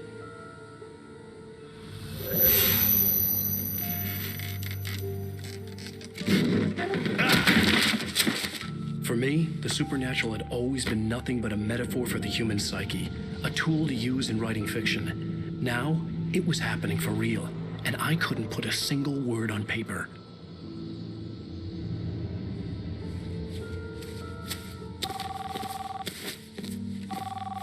Barry Wheeler speaking. This is Rose. Rose? I found Mr. Wake's pages. Oh, you sweet, brilliant girl. Could you and Mr. Wake come get them? I live in the trailer park outside the town. We'll be there in less than an hour. I know. See you soon. Have a great day. Hope you come back soon. Welcome to the Oh Dear Diner. Good girl.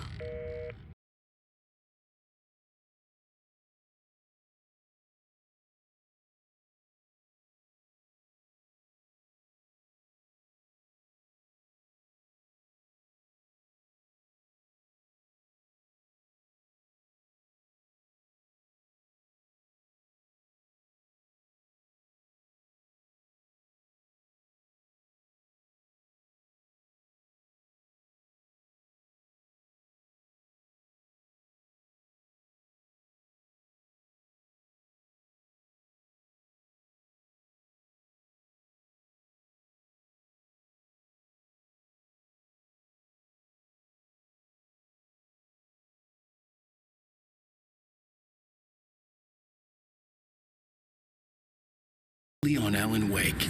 Alice has been kidnapped. Alan, please help me. Alice? You'll do exactly what I say if you ever want to see your wife again. I can't tell anyone except my agent Barry. Damn it, Barry, they'll kill her. You're my best friend, and I'm worried that you're not right in the head. The ransom is a manuscript I supposedly wrote that's coming true before my eyes. It happened just the way it was on that page. So dark. I have found only a few scattered pages. I want the entire manuscript. The deadline is in 2 days. I found Mr. Wake's pages.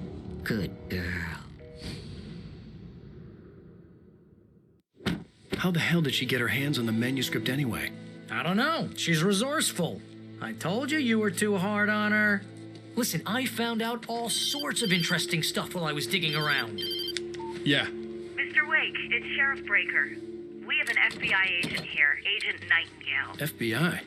He's anxious to see you. You'd better come to the station. Okay, I'll be right over, Sheriff. Let's make this quick, huh? Help you folks? Name's Randolph. I'm the manager. We're looking for Rose. Works as a waitress down at the diner. Rose, sure. Nice girl. Who wants to know? I'm Alan Wake. The writer, huh? I heard on the radio you were visiting. Well, I'll show you her trailer. That Rose, she's a nice girl. Always pays her rent on time. As I was saying, Al, I found all sorts of weird stuff from the local newspaper's archives. This place is crazy. Disappearances, mysterious deaths, urban legends come true, and get this, most of this stuff takes place around Cauldron Lake. Well, you ain't wrong, mister. The Indians thought the lake was a doorway to the underworld. I'm the God-fearing type myself. I don't hold with that sort of thing. Yeah, okay. Anyway, there was an island there owned by a guy called Thomas Zane. Now, some of the articles I found about him make him out to be a famous writer, but I ran a bunch of searches, couldn't find a single thing he wrote. Zane was heavily into diving, so much so that the place came to be called Diver's Isle. But the volcano under the lake erupted in 1970, and Zane went down with the island. Yeah, how about that? It was there in the morning, as if it had fallen from the sky. But it would take a tornado to lift something like that. We're damn lucky it didn't crush any of the trailers.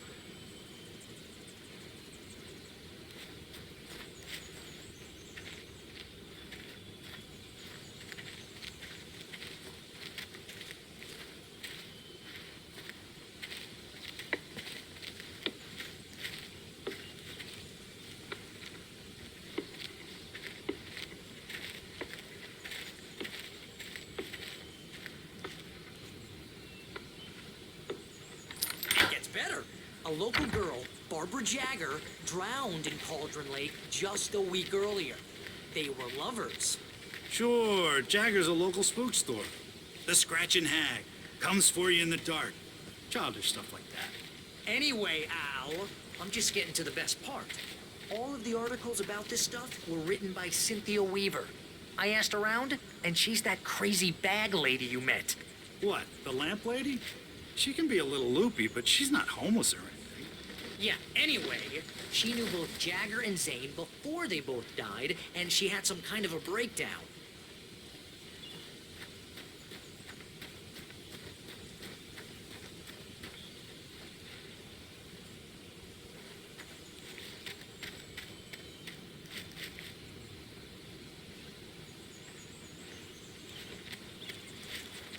Well, mister, this here's Rose's trailer. You mind me asking what you want with her? We're just here to talk to her, pal.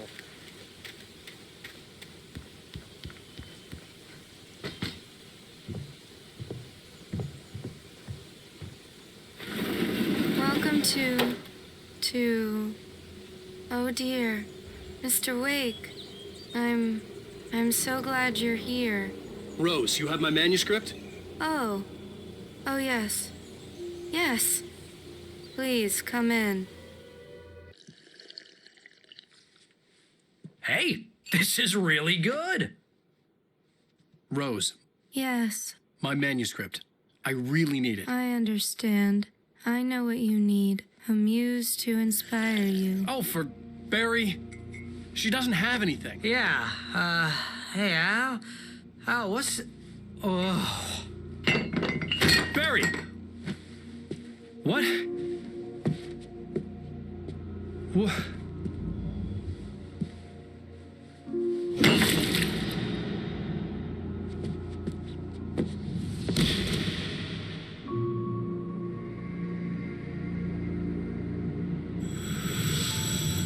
It's coming for you, hiding in my barber's skin. I'm too weak to stop it. You must turn the lights on. I promised I'd come visit you and your lovely wife. You must finish what you started. I insist. You must turn the lights on. Turn the light on. Back to work, boy.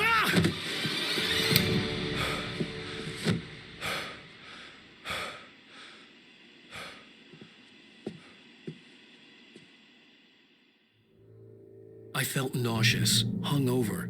Only anger kept me going. I can't tell reality from dream anymore, but it seems I have an imaginary editor to help me. She's an old woman in a funeral dress. I call her Barbara Jagger. She's very strict. I'm writing faster and faster. My manuscript is being heavily revised. The edits are getting very aggressive, and each day there's less of me and more of her. I hate it, but I know she's right. She promises me I can save Alice this way. She knows more of this than I do. About the complex incantation I'm attempting. About this place. She's worked with another writer under similar circumstances, Thomas Zane. The genre of the story seems to be shifting. It's turning into a horror story. I'm getting close. I can feel it.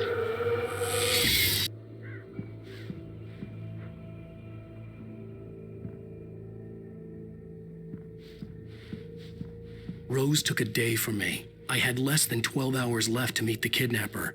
All I could do was get Barry into the car, work something out once I got on the road. Welcome to the Oh Dear Diner. What can I get you today? Coffee? I couldn't work up much hate for Rose. Something had used her to get to me and left its mark. First refill is free. Milk and sugar on the counter there. Would you like to hear today's specials? Thank you. My gun and flashlight were gone. I'd have to find a way to get Barry into the car as quickly as possible. There was no time to waste.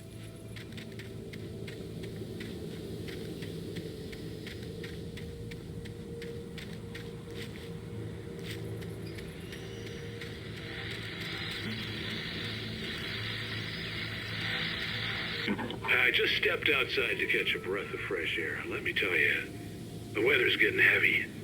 Nights like this make me especially glad I'm here talking to you and not home in bed. Once the weather takes a turn like this, I can't sleep at all.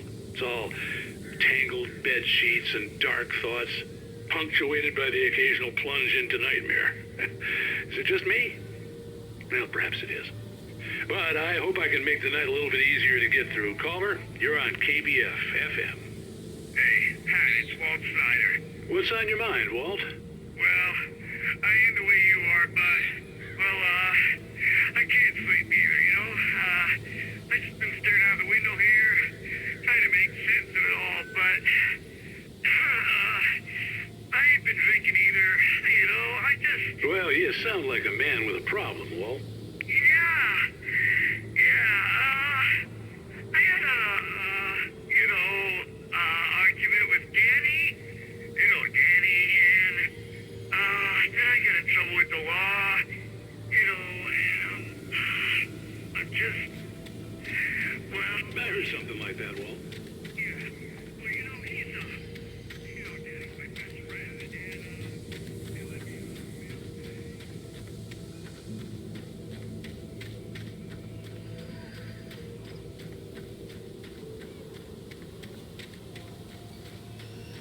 Oh, you're gonna get it now. God knows what you've done to that poor girl. This is Agent Nightingale, FBI! Get him up, Hemingway! You're under arrest! You move a muscle, I'll unload right in your goddamn face! Stay right where you are, Slade!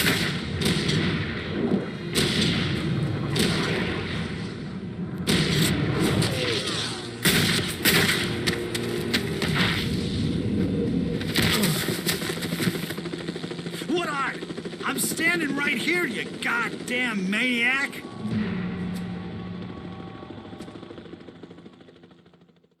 I hated to leave Barry behind, but there was no way I'd miss my appointment with the kidnapper. Give it up, Mr. Wake. Come on. Make it easy on him.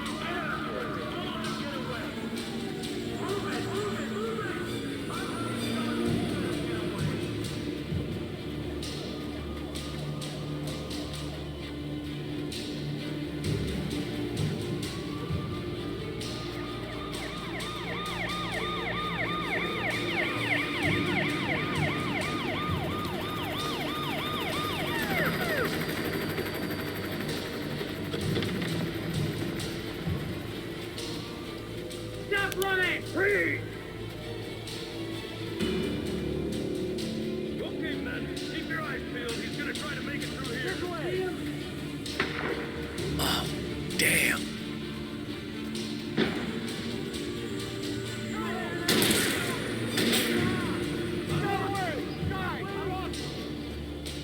Over here! Race up here! God damn it! Where did he go?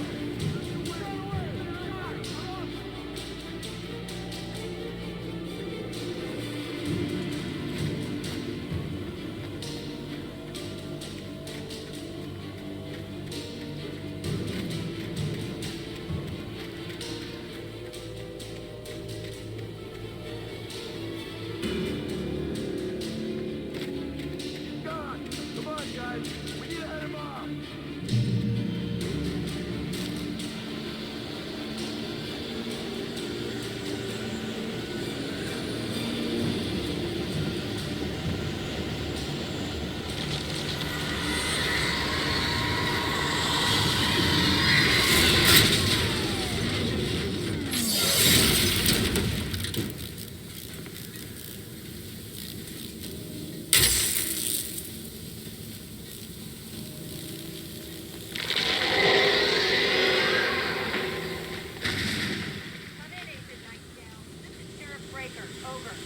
Nightingale, over.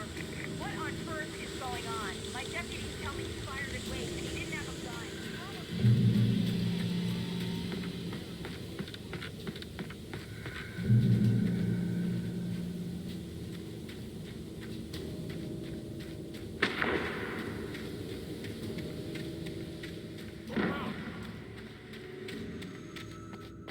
Search the area.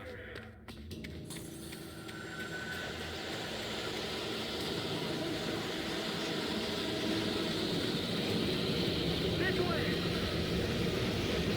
Over here.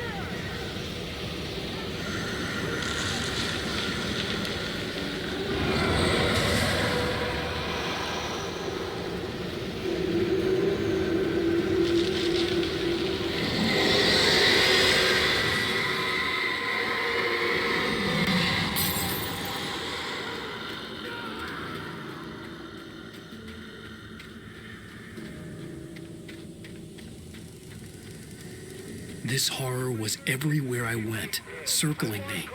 The cops didn't stand a chance. They were after a writer, not a monster.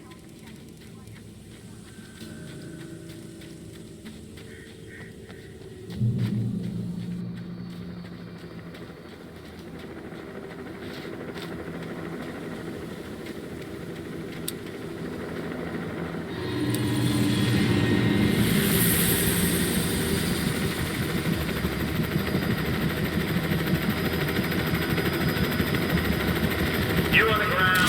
Hold it right there. There's nowhere to run. Freeze!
This is Jane. Mulligan, Thornton, come in. Over. Thornton here. Jake, we got both Wheeler and Rose in custody. They didn't put up a fight or anything. But they were... Hey, what are you doing? Come on. Sit down and give me that. Jane, Mulligan here. Over. Go ahead, Mulligan. Over. We got Wheeler and Rose here. Wheeler's drunk or hopped up on something. Speaking of which, that Fed had a pretty distinctive whiff of Otis Scotch about him, if you know what I mean. Over. I don't have anything on that, Deputy Mulligan. Over. Well, whatever. Anyway, Rose is just being plain weird here. You better get Doc in to take a look at both. Over. Gotcha. You better get them here quickly. The, Fed's gonna want to interview Wheeler. Over. Oh, yeah, I'll bet he does. Looks like they have a lot in common. Mulligan out.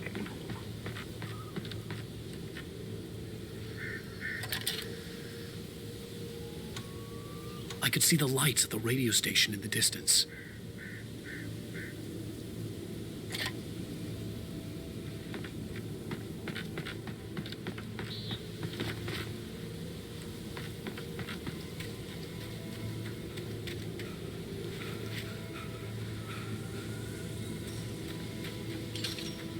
I imagined that the broadcast tower in the distance was part of the local radio station. Maine seemed like a decent guy. Perhaps he could give me directions to the coal mine.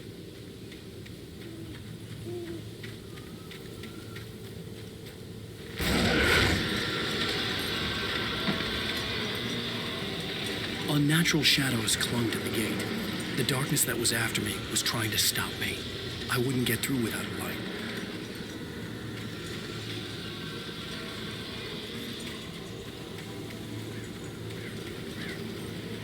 There was no power to the searchlight.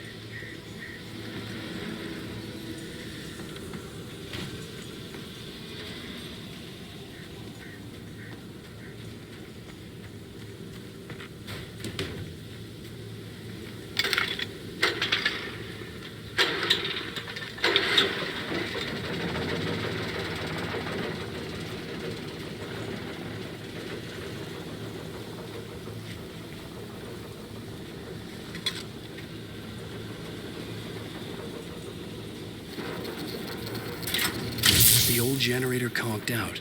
I'd have to see if I could fix it and try again.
It took me a moment to recognize the flashbang grenades. They were an ideal weapon for my situation. Team 1, come in. Over. Team 1, this is Sheriff Breaker. Report. Over.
And here's another call. You're on KBFFM with Pat Maine. It's Milt Peabody, Pat. What's on your mind, Milt?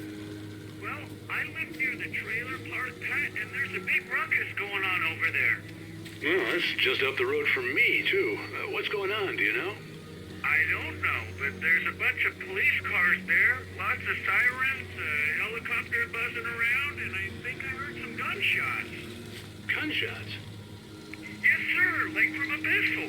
So can you find out what's going on? Because it's just next door and they're popping off guns there. They're still shooting? No, it was maybe 10, 15 minutes ago. It sounds serious, Pat. I'm telling you, it don't sound like no party.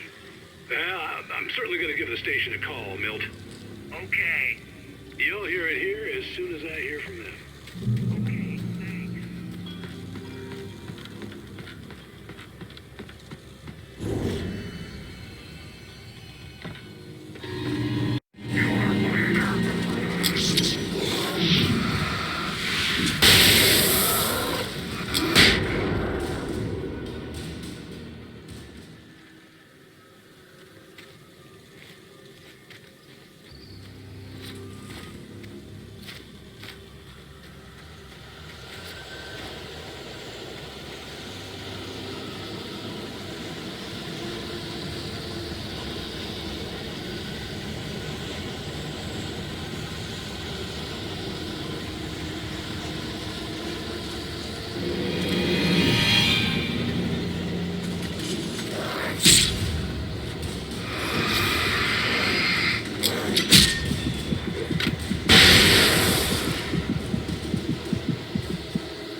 coal mine. Well, hello, Lorna. What do you have for us? Well, I just don't see why Scott's bothered with the trailer park. What do you mean?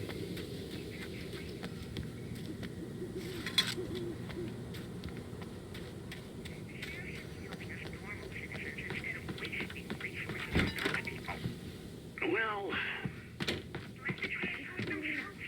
I'm sorry, but my granddaddy settled in Bright Falls in 1911. Well, thank you very much for that compassionate viewpoint, Lorna. Oh, here's a little surprise. The famous writer Alan Wake just walked in. Folks, I'm going to see if I can talk him into an interview.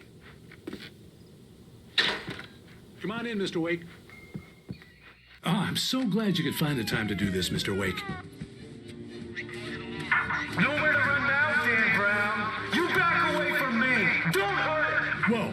Whoa. Everyone calm down. Put the gun down. We're all friends here, right? Cool your jets, Nightingale. We got him.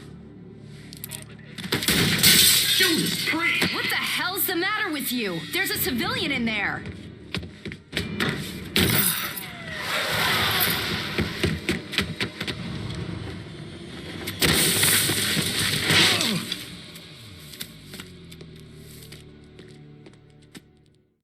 I'll get you yet, even if it kills me. You hear me? You hear me, H.P. Lovecraft? I had fallen off so many cliffs it was ridiculous. That's what you get for naming a book The Sudden Stop. It was probably good I hadn't had the chance to tell Maine where I was going.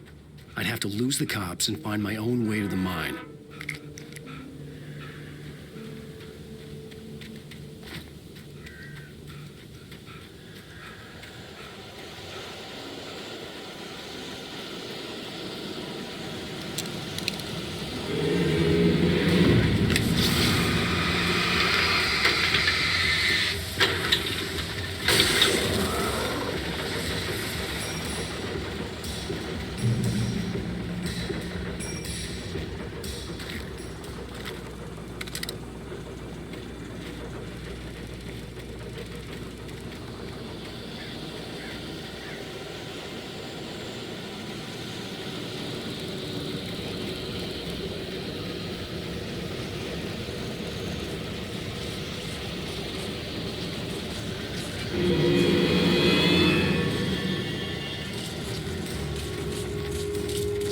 There's no sensible reason for the power company work lights to be here. It was almost as if they'd been left for someone like me to use.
Mr. Randolph liked Rose. That little smile she had, how she was still sweet when life had tried so hard to make her bitter. It wasn't any of his business what she did in her trailer, but those strangers, the writer and his smart-ass sidekick, looked like trouble, and they'd been in there for hours, way past her normal bedtime. He reached for the phone and called the sheriff's station. For decades, the darkness that wore Barbara Jagger's skin slept fitfully in the dark place that was its home and prison. It was hungry and in pain. It dreamed of its nights of glory when the poet's writing had called it from the depths and given it a brief, terrible taste of power and freedom. The rock stars had stirred it from the deep sleep the poet had sunk it back to in the end. When it sensed the... Nightingale stared through the broken studio window into the dark woods.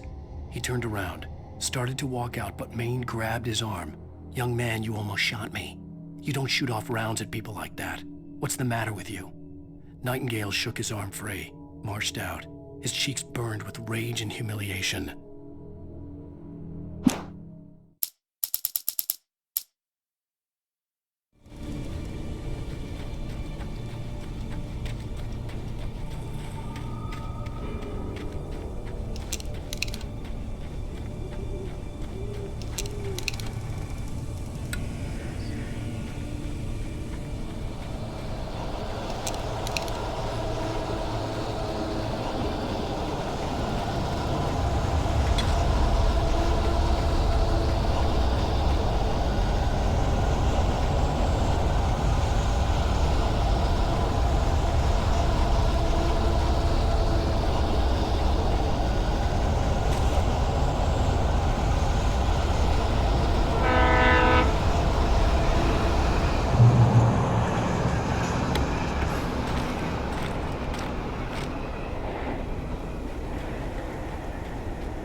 Hello?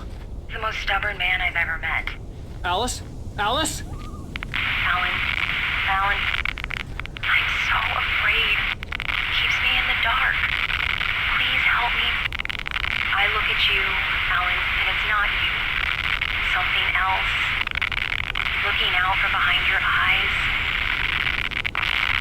Alice, I'm here.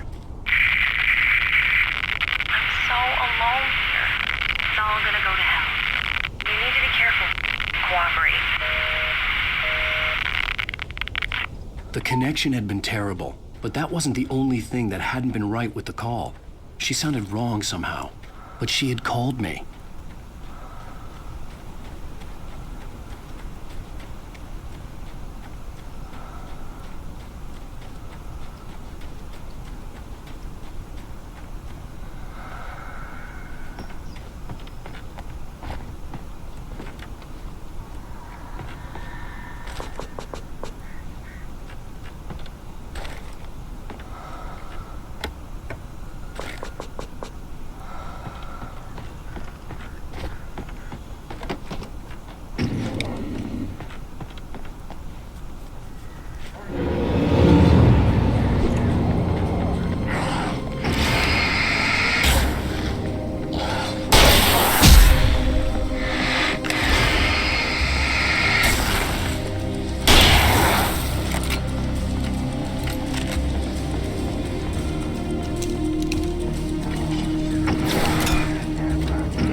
I could see a railway bridge up ahead, and a warehouse of some sort on the opposite shore. I hoped I could find a car from there.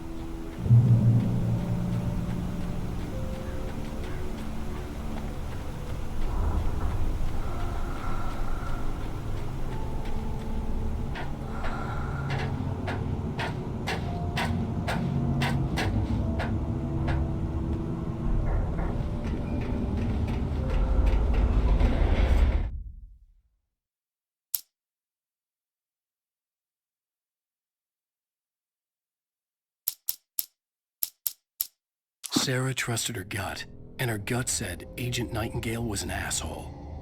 He felt wrong, and it wasn't just the smell of stale booze. It was in the way he flashed his badge, pulled rank, the look in his eyes when he wanted answers. Where was Alan Wake? What was this about an accident? Where was his wife? And most importantly, why did she let Wake go? He wouldn't answer her questions. Federal business was all he'd say. The pipe wrenched itself loose from the bridge's steel framework. Wrapped in darkness, it floated in midair, twitching.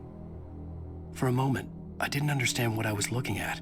The heavy object lurched at me with impossible force. I threw myself out of the way, but just barely. When I turned my flashlight on it, it shook in a dark rage before it flew at me again.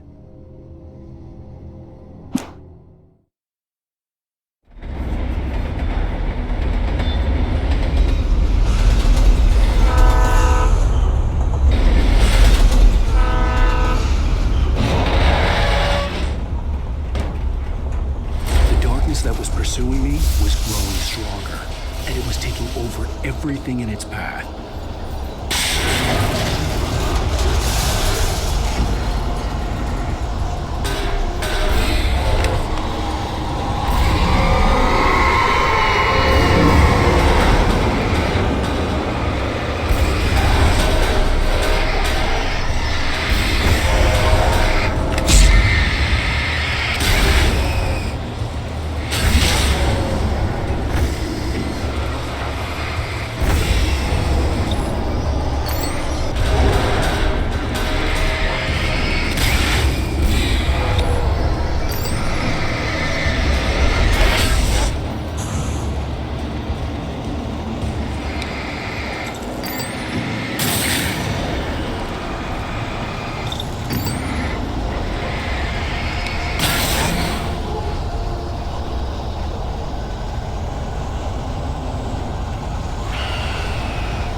As a teenager, just starting to get interested in writing, Stephen King had been a source of inspiration to me.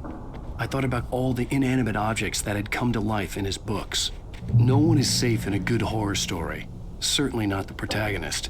That's what makes them fun. This was anything but. The darkness could possess anything, and it was getting closer.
granted, unaware that they are merely a thin veneer of desperate self-delusion, covering a vast cosmos of madness and horror. All too often, the stars are right. In Night Springs. Tonight's episode, A Family Occasion. Journalist Alvin Derleth's trip to study the local customs of an insular community in Night Springs has been less than successful. Until tonight. Well, I'm glad you changed your minds about this. Ancient customs, local mythology. My editor loves this kind of stuff. Well, Mr. Derleth, we don't want to feel like we're on exhibition. But you have demonstrated the seriousness of your intent. Oh, I am serious. Really, just do your thing. I'll stay out of your way and observe. Actually, I thought you could assist us. I'm afraid we are a man short. It would provide you with an intimate perspective. Could I really? Of course, Mr. Derleth. Well, I guess that's the least What would I have to do? Oh, here. Let me show you with a kiss.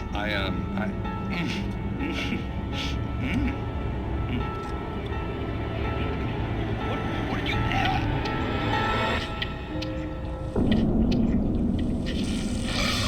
Oh, Mr. Derleth, you have well pleased Nixie Perka, the dweller in flesh.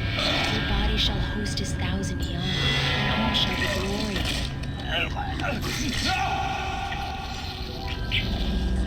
Shh, darling, be calm. Shh. Alvin Derleth learned a harsh lesson. If you go looking for mythology, it may come looking for you. And such quests always bear fruit. In Night Springs.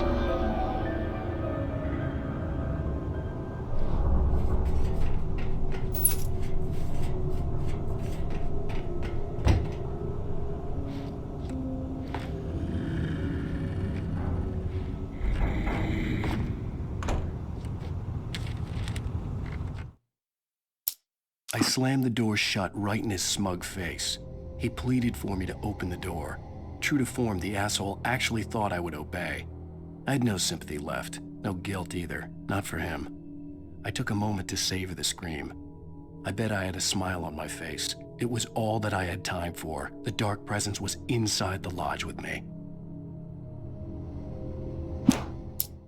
The darkness surged towards me, sucking everything loose from the ground into its depths, tugging at my clothes. I saw the flare the kidnapper had dropped and threw myself towards it just as I felt my feet leave the ground. The darkness embraced me with the force of a tornado. Somehow I managed to light the flare. The darkness roared and cast me away. I fell toward the dark waters of the lake far below.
been this glad to see the sunrise.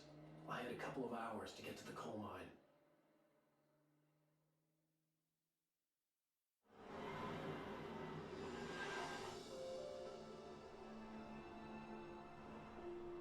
The coal mine wasn't far now.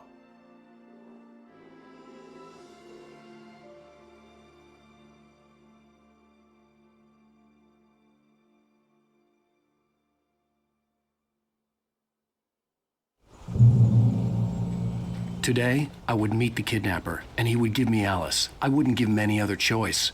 A drowning man will clutch at a straw.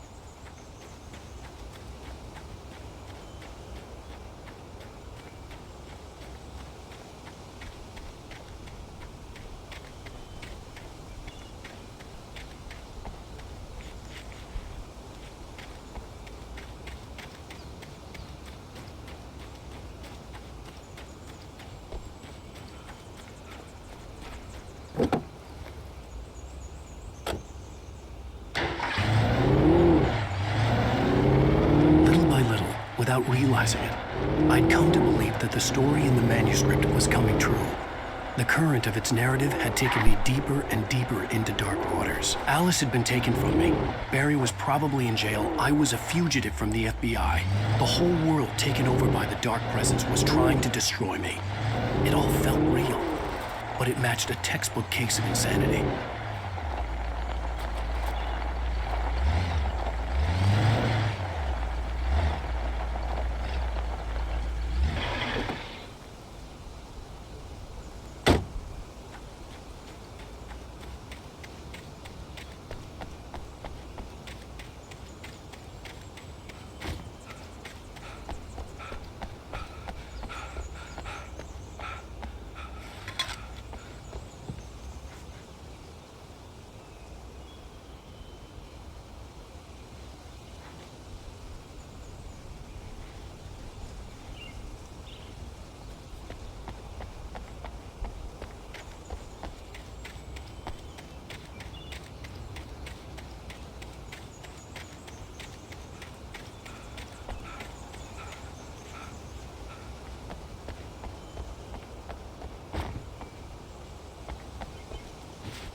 This is Pat Main, and you're listening to KBF-FM. Folks, I want to apologize for kind of abandoning you to that looping music track last night, but I was detained. You see, I encountered a big-shot G-man with an itchy trigger finger who could use a lesson in manners and a boot in the ass, not necessarily in that order either. Now, folks, I know I'm not being very informative here, and I apologize for that. I really should just keep quiet, but I'm just so peeved right now, because some people just shouldn't be carrying badges. I'm just glad that our Sheriff Breaker was there to straighten things out. And if someone I met last night is listening, let me just say, I'm sorry if my mouth got you in trouble. I'm pretty sure you're not the bad guy here. Godspeed, son. I hope you know what you're doing. Now, on a lighter note, I'll be talking to Dr. Nelson all morning. But first, a little music.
Welcome back to KBF FM. Hope you enjoyed that tune. Now, Doc, you were talking about life and finding that special someone, that soulmate. Well, you were talking about that. I was saying I don't buy it. Well, see, to me, that's strange, because I always pegged you as a hopeless romantic. You got me there, Pat. But I think love's where you look for it. And you need to do a lot of looking, sure. But the idea that there's that one special person out there for you, and if you miss that chance, it's gone forever, and you're forever incomplete. I mean, isn't that depressing?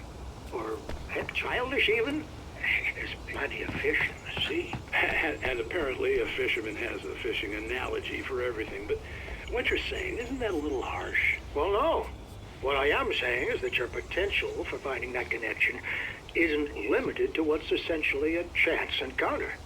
How is that harsh? Yeah, well, I guess that's a nice thought, but let me say something personal here. Okay. Now, well, I don't disagree with you exactly, but I can't really fit that together with what I feel, what I felt for someone, because she was the one. She was. And I let her drift away from me.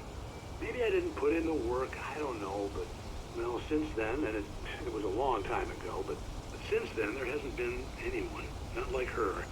And I'm not saying I dwell on her or haven't moved on. I like my life. I'm not living in the past. But I do miss the way she completed me. Can't argue with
I was early. I was supposed to meet the kidnapper at noon in the main building.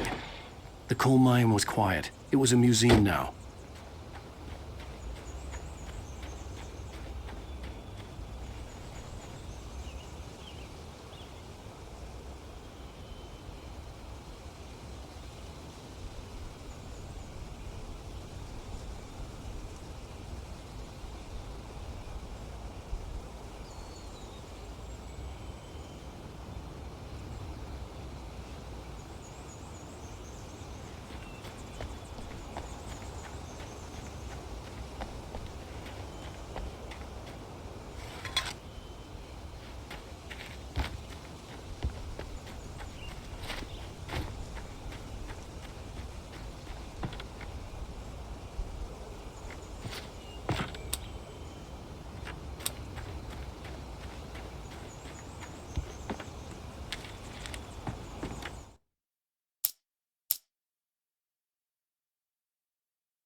The bulldozer's engine roared to life. Mud and rocks flew as it fought for traction. It crashed through the concrete wall and landed heavily in the yard. If it were an animal, it would have shaken its head after the impact, fixed its eyes on me, and charged. Of course, it had no head, nor eyes. Shadows crawled on its form, twisting it into a monster. Then, it came for me. With Nightingale gone and the night wind blowing in through the broken studio window, Maine stared at Sarah. The sheriff looked away. Maine's voice shook with barely controlled anger. That boy's doing more drinking than thinking. I hope you know what you're doing, Sarah. He's got a sickness in his eyes. You take my word for it. He wants Wake for a reason, and it's not for anything good.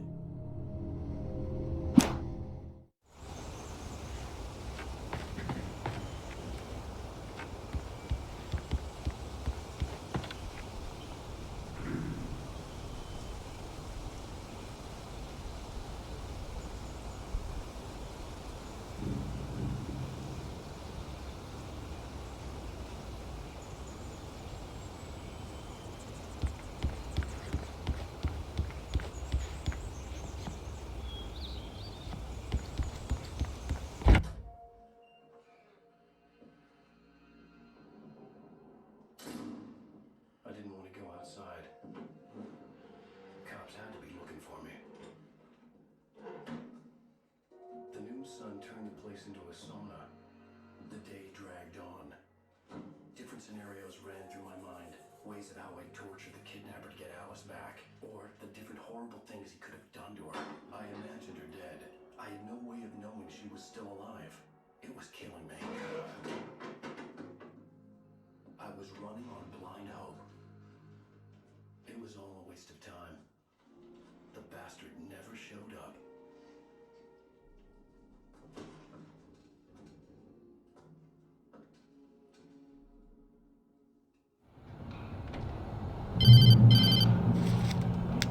Wake! Where the hell are you? Change of plans. You know where Mirror Peak is?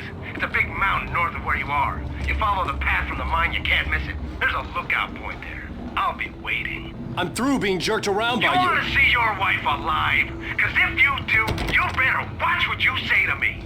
Do we understand each other? I want to talk to Alice. Yeah, and I want the manuscript. Don't keep me waiting, Wake. Hello? Hello! Ah! I'm gonna kill him! I had to get to Mirror Peak.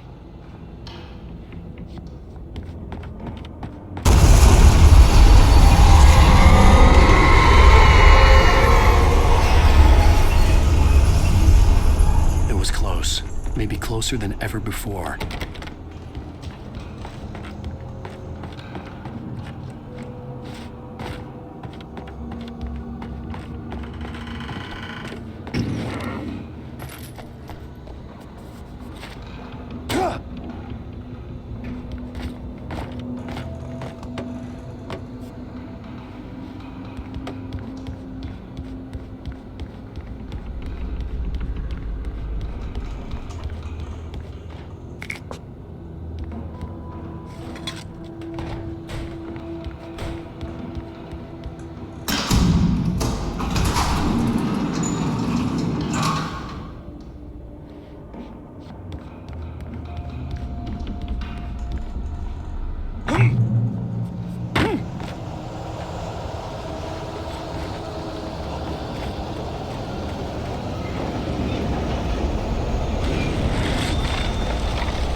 The only way to reach the hillside ahead was to go through the building. I had to find a way to avoid electrocution.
When Thomas Zane fell for Barbara Jagger, it happened fast.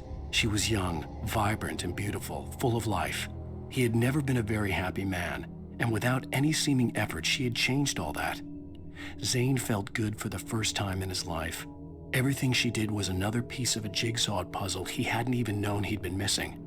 And best of all, she made the words flow, strong and sharp. She was his muse. Some of the Taken retained echoes of their former selves, but these were just the nerve twitches of a dead thing. Nothing remained but a shell covered and filled with darkness.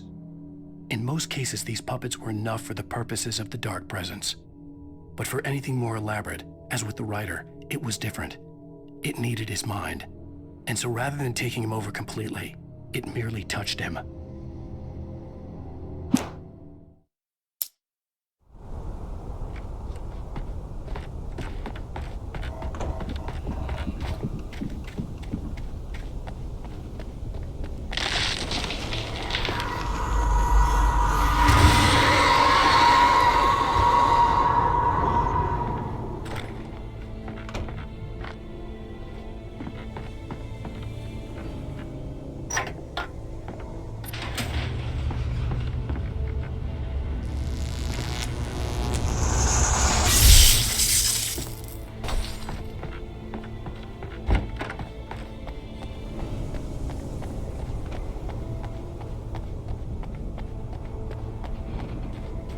There was no way the flashbang grenades were standard power company equipment.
I had no real plan.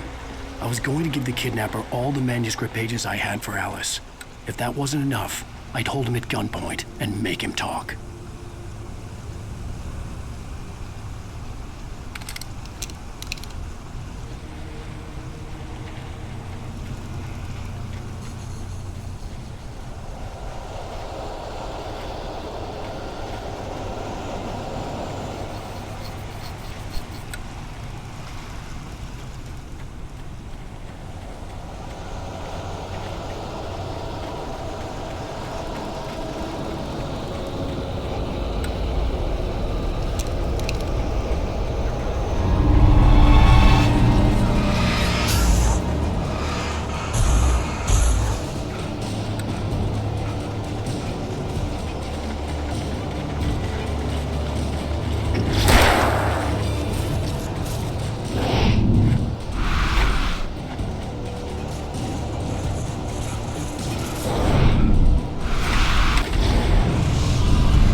The dark presence was moving ahead of me in the same direction I was going. A cold feeling settled itself in the pit of my stomach.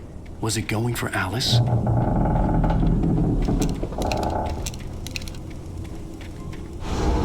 The graveyard shift may cause cancer.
The place was dead, a ghost town. Had been for decades, maybe a century.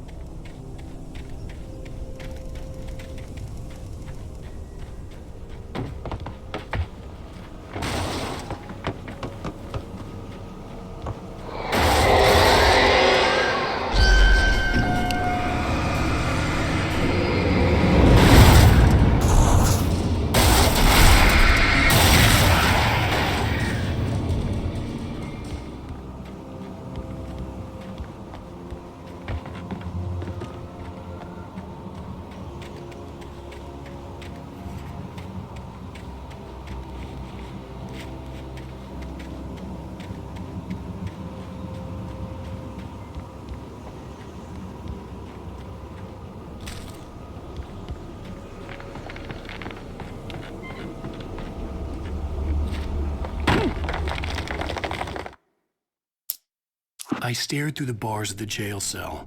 Barry stood behind me, swaying on his feet, looking as ill as I felt.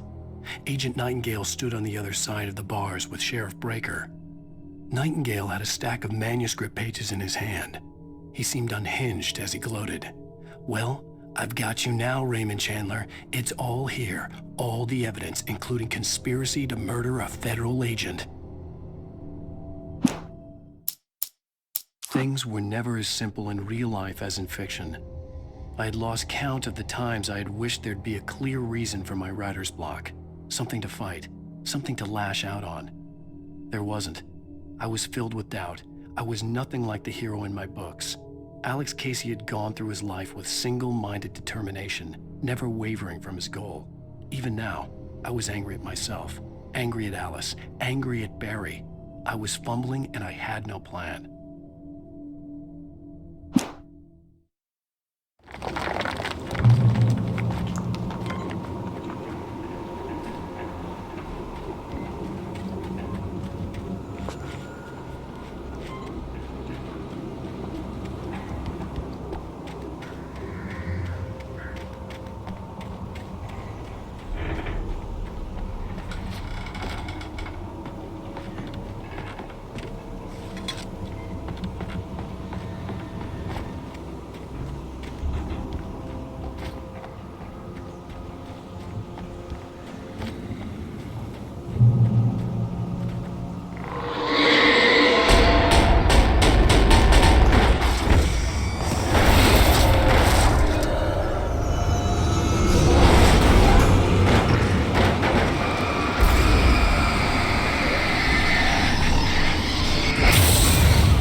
Anything outside of writing is a struggle. I feel ill. I managed to make my way downstairs. There's a shoebox filled with books and papers by Thomas Zane. It's very hard to focus, but I managed to read some of it. He's a poet, and a good one.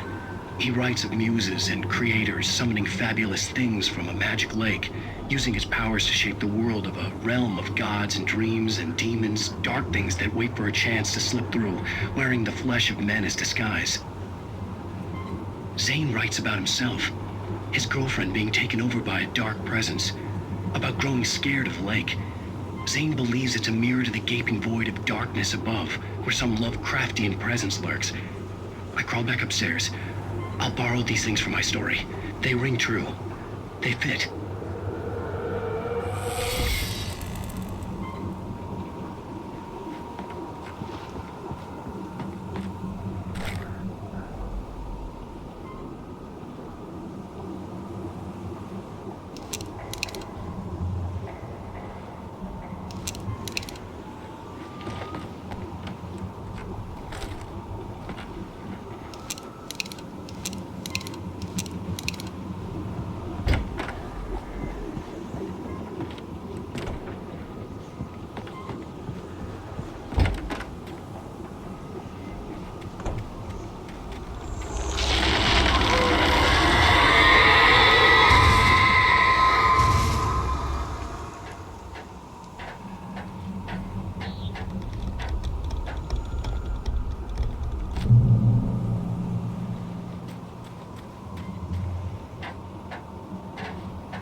The kidnapper had sent me a text. The message was full of spelling errors and insults. It was telling me to hurry up.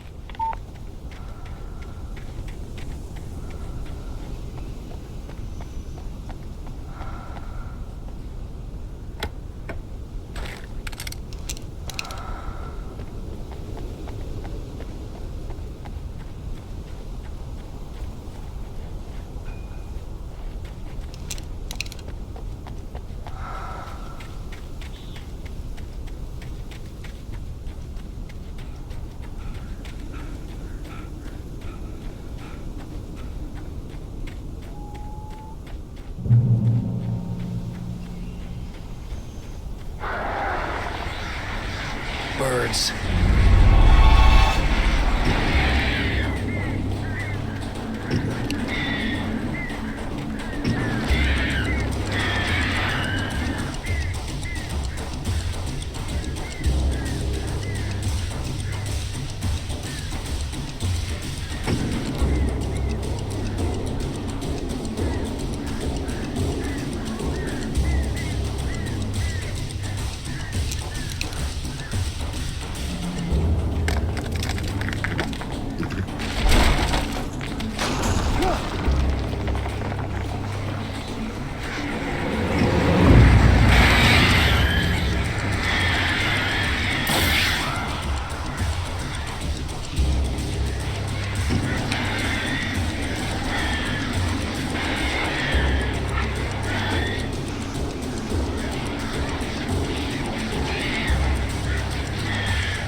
I'd have to make my way up this mine shaft in order to go on.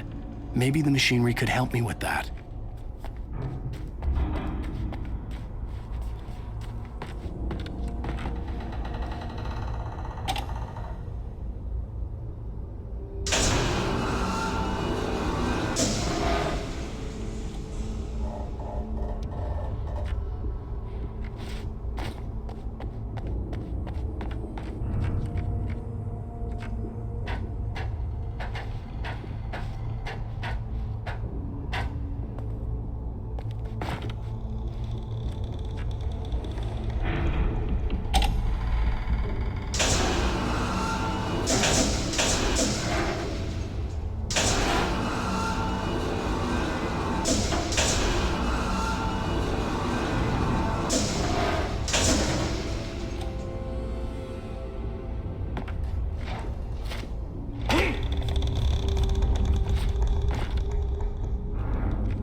could see Cauldron Lake. I thought I could make out the spot where the island and the cabin had been.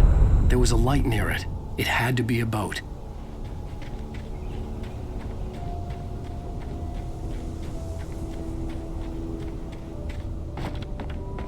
I was close now. I had to get there fast. I dreaded what I would find.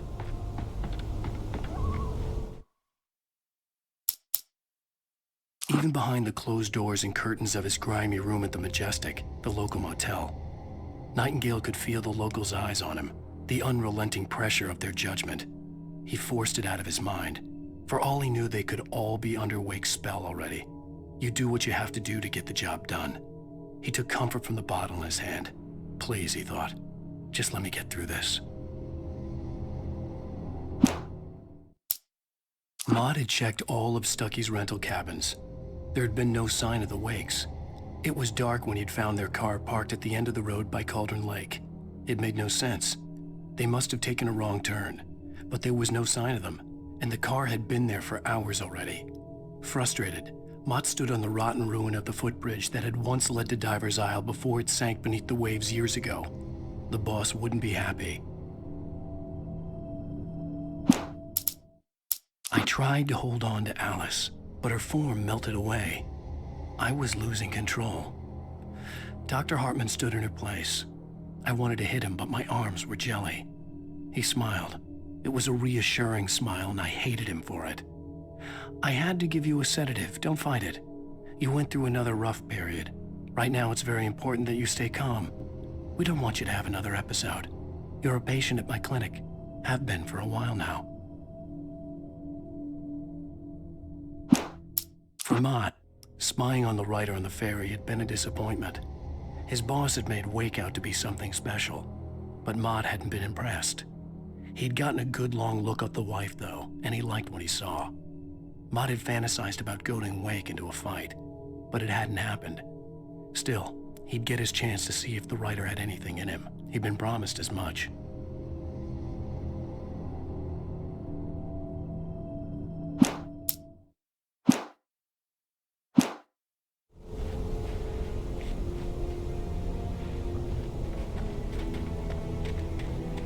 Wait! Are you? Wait! Hey, I'm here! I'm coming! No! Get away! Sorry. Please, wait! The boss didn't know who he was messing with. I didn't know. I swear, I didn't know. We don't have his wife. We don't know where she is. She's probably drowned. We just said we had her to make a play ball.